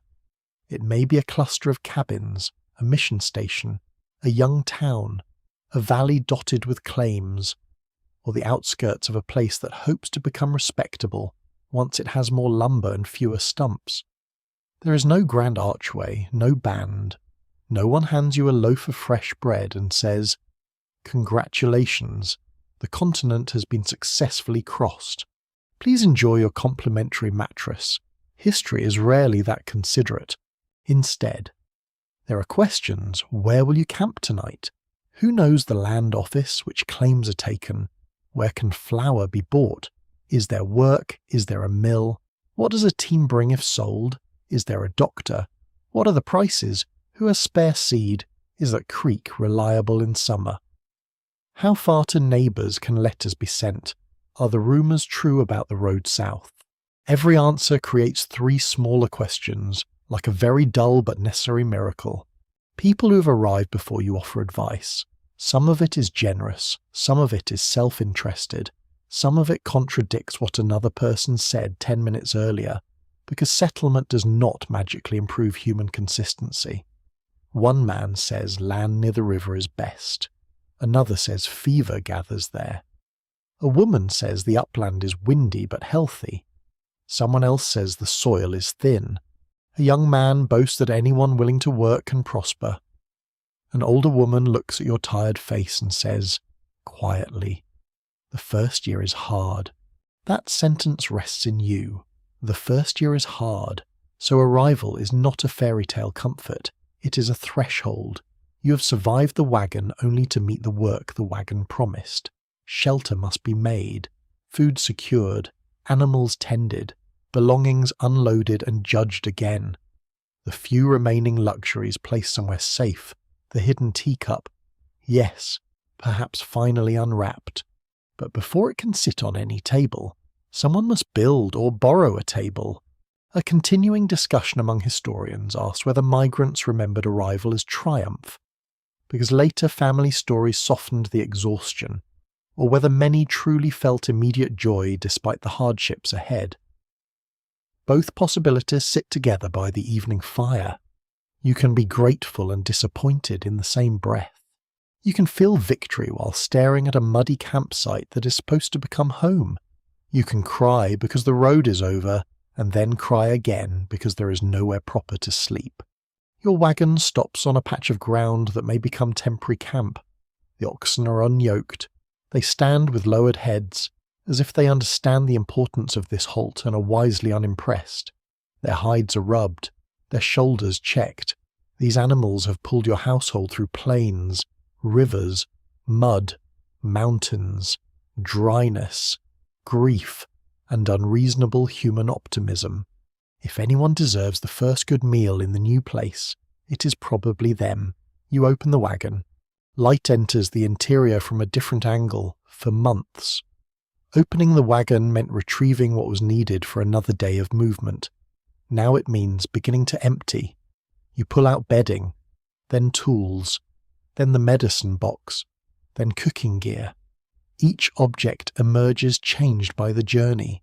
Skillet blackened by hundreds of fires, cup dented at the rim, blanket patched after rain, a trunk scratched by stones and shifting loads. The diary, if there is one, thick with pressed days, food sacks nearly spent. The load that once seemed impossible has become a thin collection of survivors. The teacup is found wrapped in cloth. For a moment, everyone treats it with the solemnity of a relic. It is unbroken, absurdly, beautifully unbroken. You hold it in your palm and laugh, because what else can a person do? You have crossed rivers where wagons floated like anxious boats. You have listened to fever in the dark. You have buried the dead, left furniture in grass, walked through heat until water became a prayer. And somehow this delicate little cup has made it too. It is not important. It is extremely important. Objects can be ridiculous that way. The children explore the camp, they test the ground, inspect plants, ask whether this is home, ask whether tomorrow you still have to walk. The answer to that last question is complicated, not beside the wagon. Perhaps not all day, but there will be walking, to water, to timber, to neighbours, to fields, to work. The trail has ended. But bodies do not enter rest just because a map says destination. Supper that night is both ordinary and strange. Beans again, perhaps the last of them. Biscuit from the remaining flour. Coffee so weak it is mostly a warm memory, but nobody complains. The fire burns in a place you may see again tomorrow, and that alone feels miraculous. Smoke rises into a sky that seems familiar and unfamiliar at once. Other settlers' lights show faintly in the distance. Dogs bark, an axe rings somewhere after dark. Human settlement has its own night music. You sit beside the wagon and look at it in firelight. It appears smaller than before. Was it always this small? How did it hold so much? How did you sleep in it? Nurse sickness in it? Protect flour in it? Hide keepsakes in it? Shelter beneath it while storms beat the canvas? The wagon looks exhausted. And so do you. Fair enough. You have been roommates for half a year. Neither of you has been easy to live with. The first fixed night does not bring easy sleep. Your body expects wheels at dawn. Your ears listen for ox bells, distant coughs, rivers, storms, the creak of the repaired wheel. The stillness feels almost suspicious. You lie on bedding spread near the wagon and wait for the familiar command to rise. Pack, move. It does not come yet. Instead, the new place breathes around you. Insects sing. A dog barks once, then settles. The oxen shift softly. The fire lowers. The teacup, wrapped again for now, rests with the other goods. Tomorrow begins the work of belonging. Tonight is only arrival, and arrival is enough to fill the dark. You close your eyes with dust still in your hair and the road still moving inside your bones. You're here, not comfortable, not finished, not magically remade, but here. The wagon has carried you to the edge of a new life. And now, the question changes. Not can you survive the road, but can you make a home from what survived with you? The first morning after arrival does not know it is supposed to be gentle. It comes pale and cool over the camp, touching the wagon canvas, the sleeping oxen, the scattered bundles, the rolled bedding, the pots, the tools, the nearly empty food sacks, and the faces of people who have crossed half a continent only to wake up with chores. The world has not paused to applaud. The fire has gone low. The ground is hard beneath you. A child is already asking whether there is breakfast. Somewhere nearby, an axe strikes wood with a flat ringing sound. Proof that settlement has begun its daily argument with trees. You lie still for a moment, not because you are rested, but because your body does not yet believe the wagon will not move at once.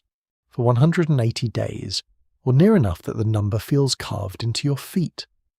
Morning has meant motion. Roll bedding, pack food, check the wheel, yoke the oxen, count the children, guard the coffee, listen for coughs, find the salt, watch the sky, tie the canvas, step into dust. The routine has become so deep that stillness feels almost like a mistake. You wait for the old creak, the first tug, the wheels beginning their wooden speech, but the wagon is silent. Not entirely silent. Of course. Wood settles, canvas stirs, a rope taps softly against the side. The oxen breathe, yet the great forward noise is gone. The wagon sits in the new camp like an animal released from harness, and not quite sure what freedom means. Its cover is patched and weather-stained, its boards are rubbed, dented and splintered. Its wheels carry dried mud from rivers long behind you, grit from deserts, scars from mountains, and grease rubbed in by tired hands. It looks less like a vehicle now and more like a witness. A sound fact from the history of overland migration is that covered wagons were rarely the enormous Conestoga wagons, sometimes imagined in popular culture. Many emigrants used lighter farm wagons or specially prepared prairie schooners, built to carry supplies rather than passengers over long distances. That matters now.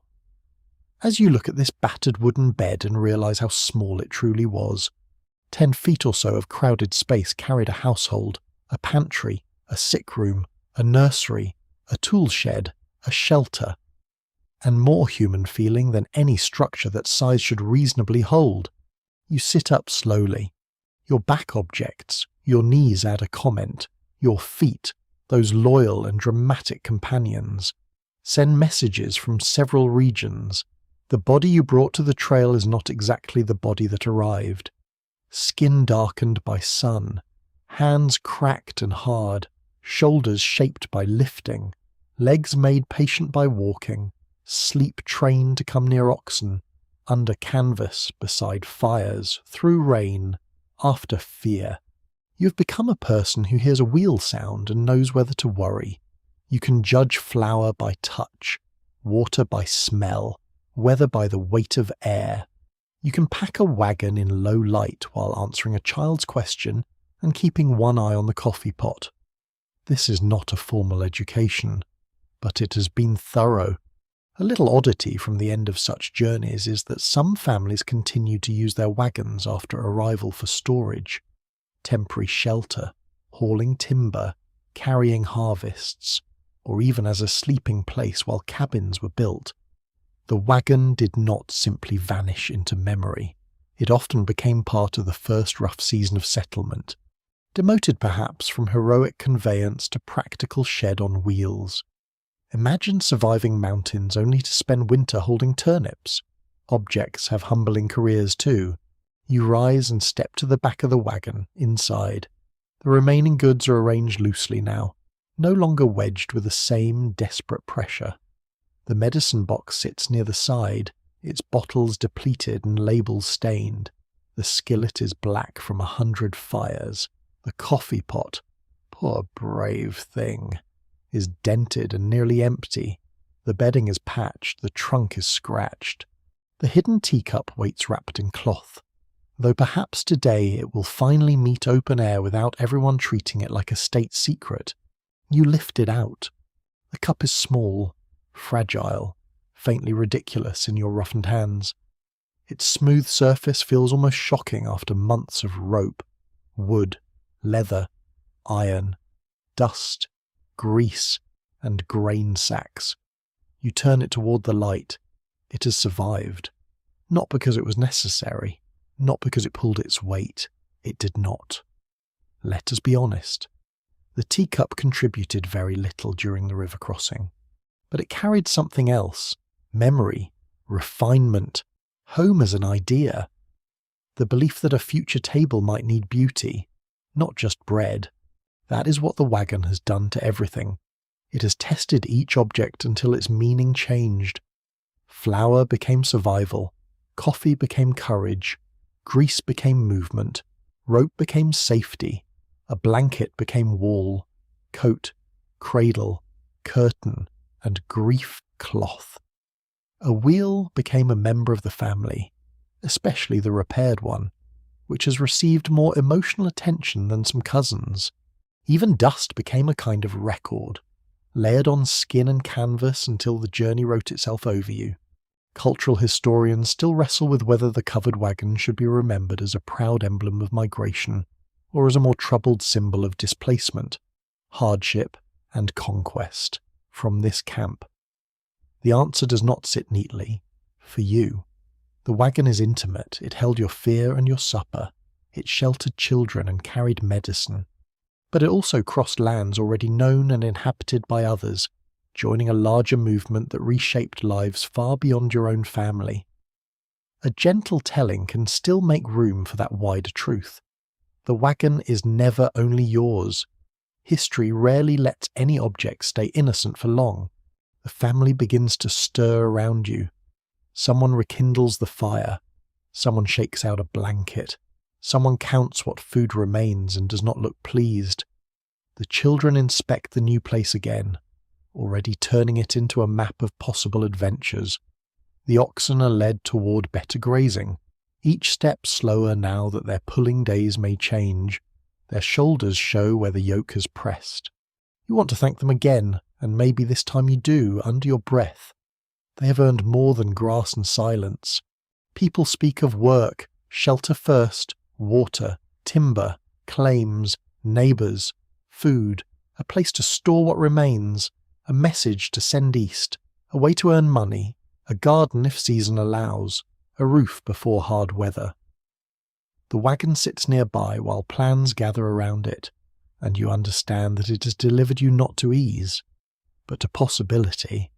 Possibility is not soft. It has splinters. Still, there is a different feeling in the air. The road behind you cannot be undone.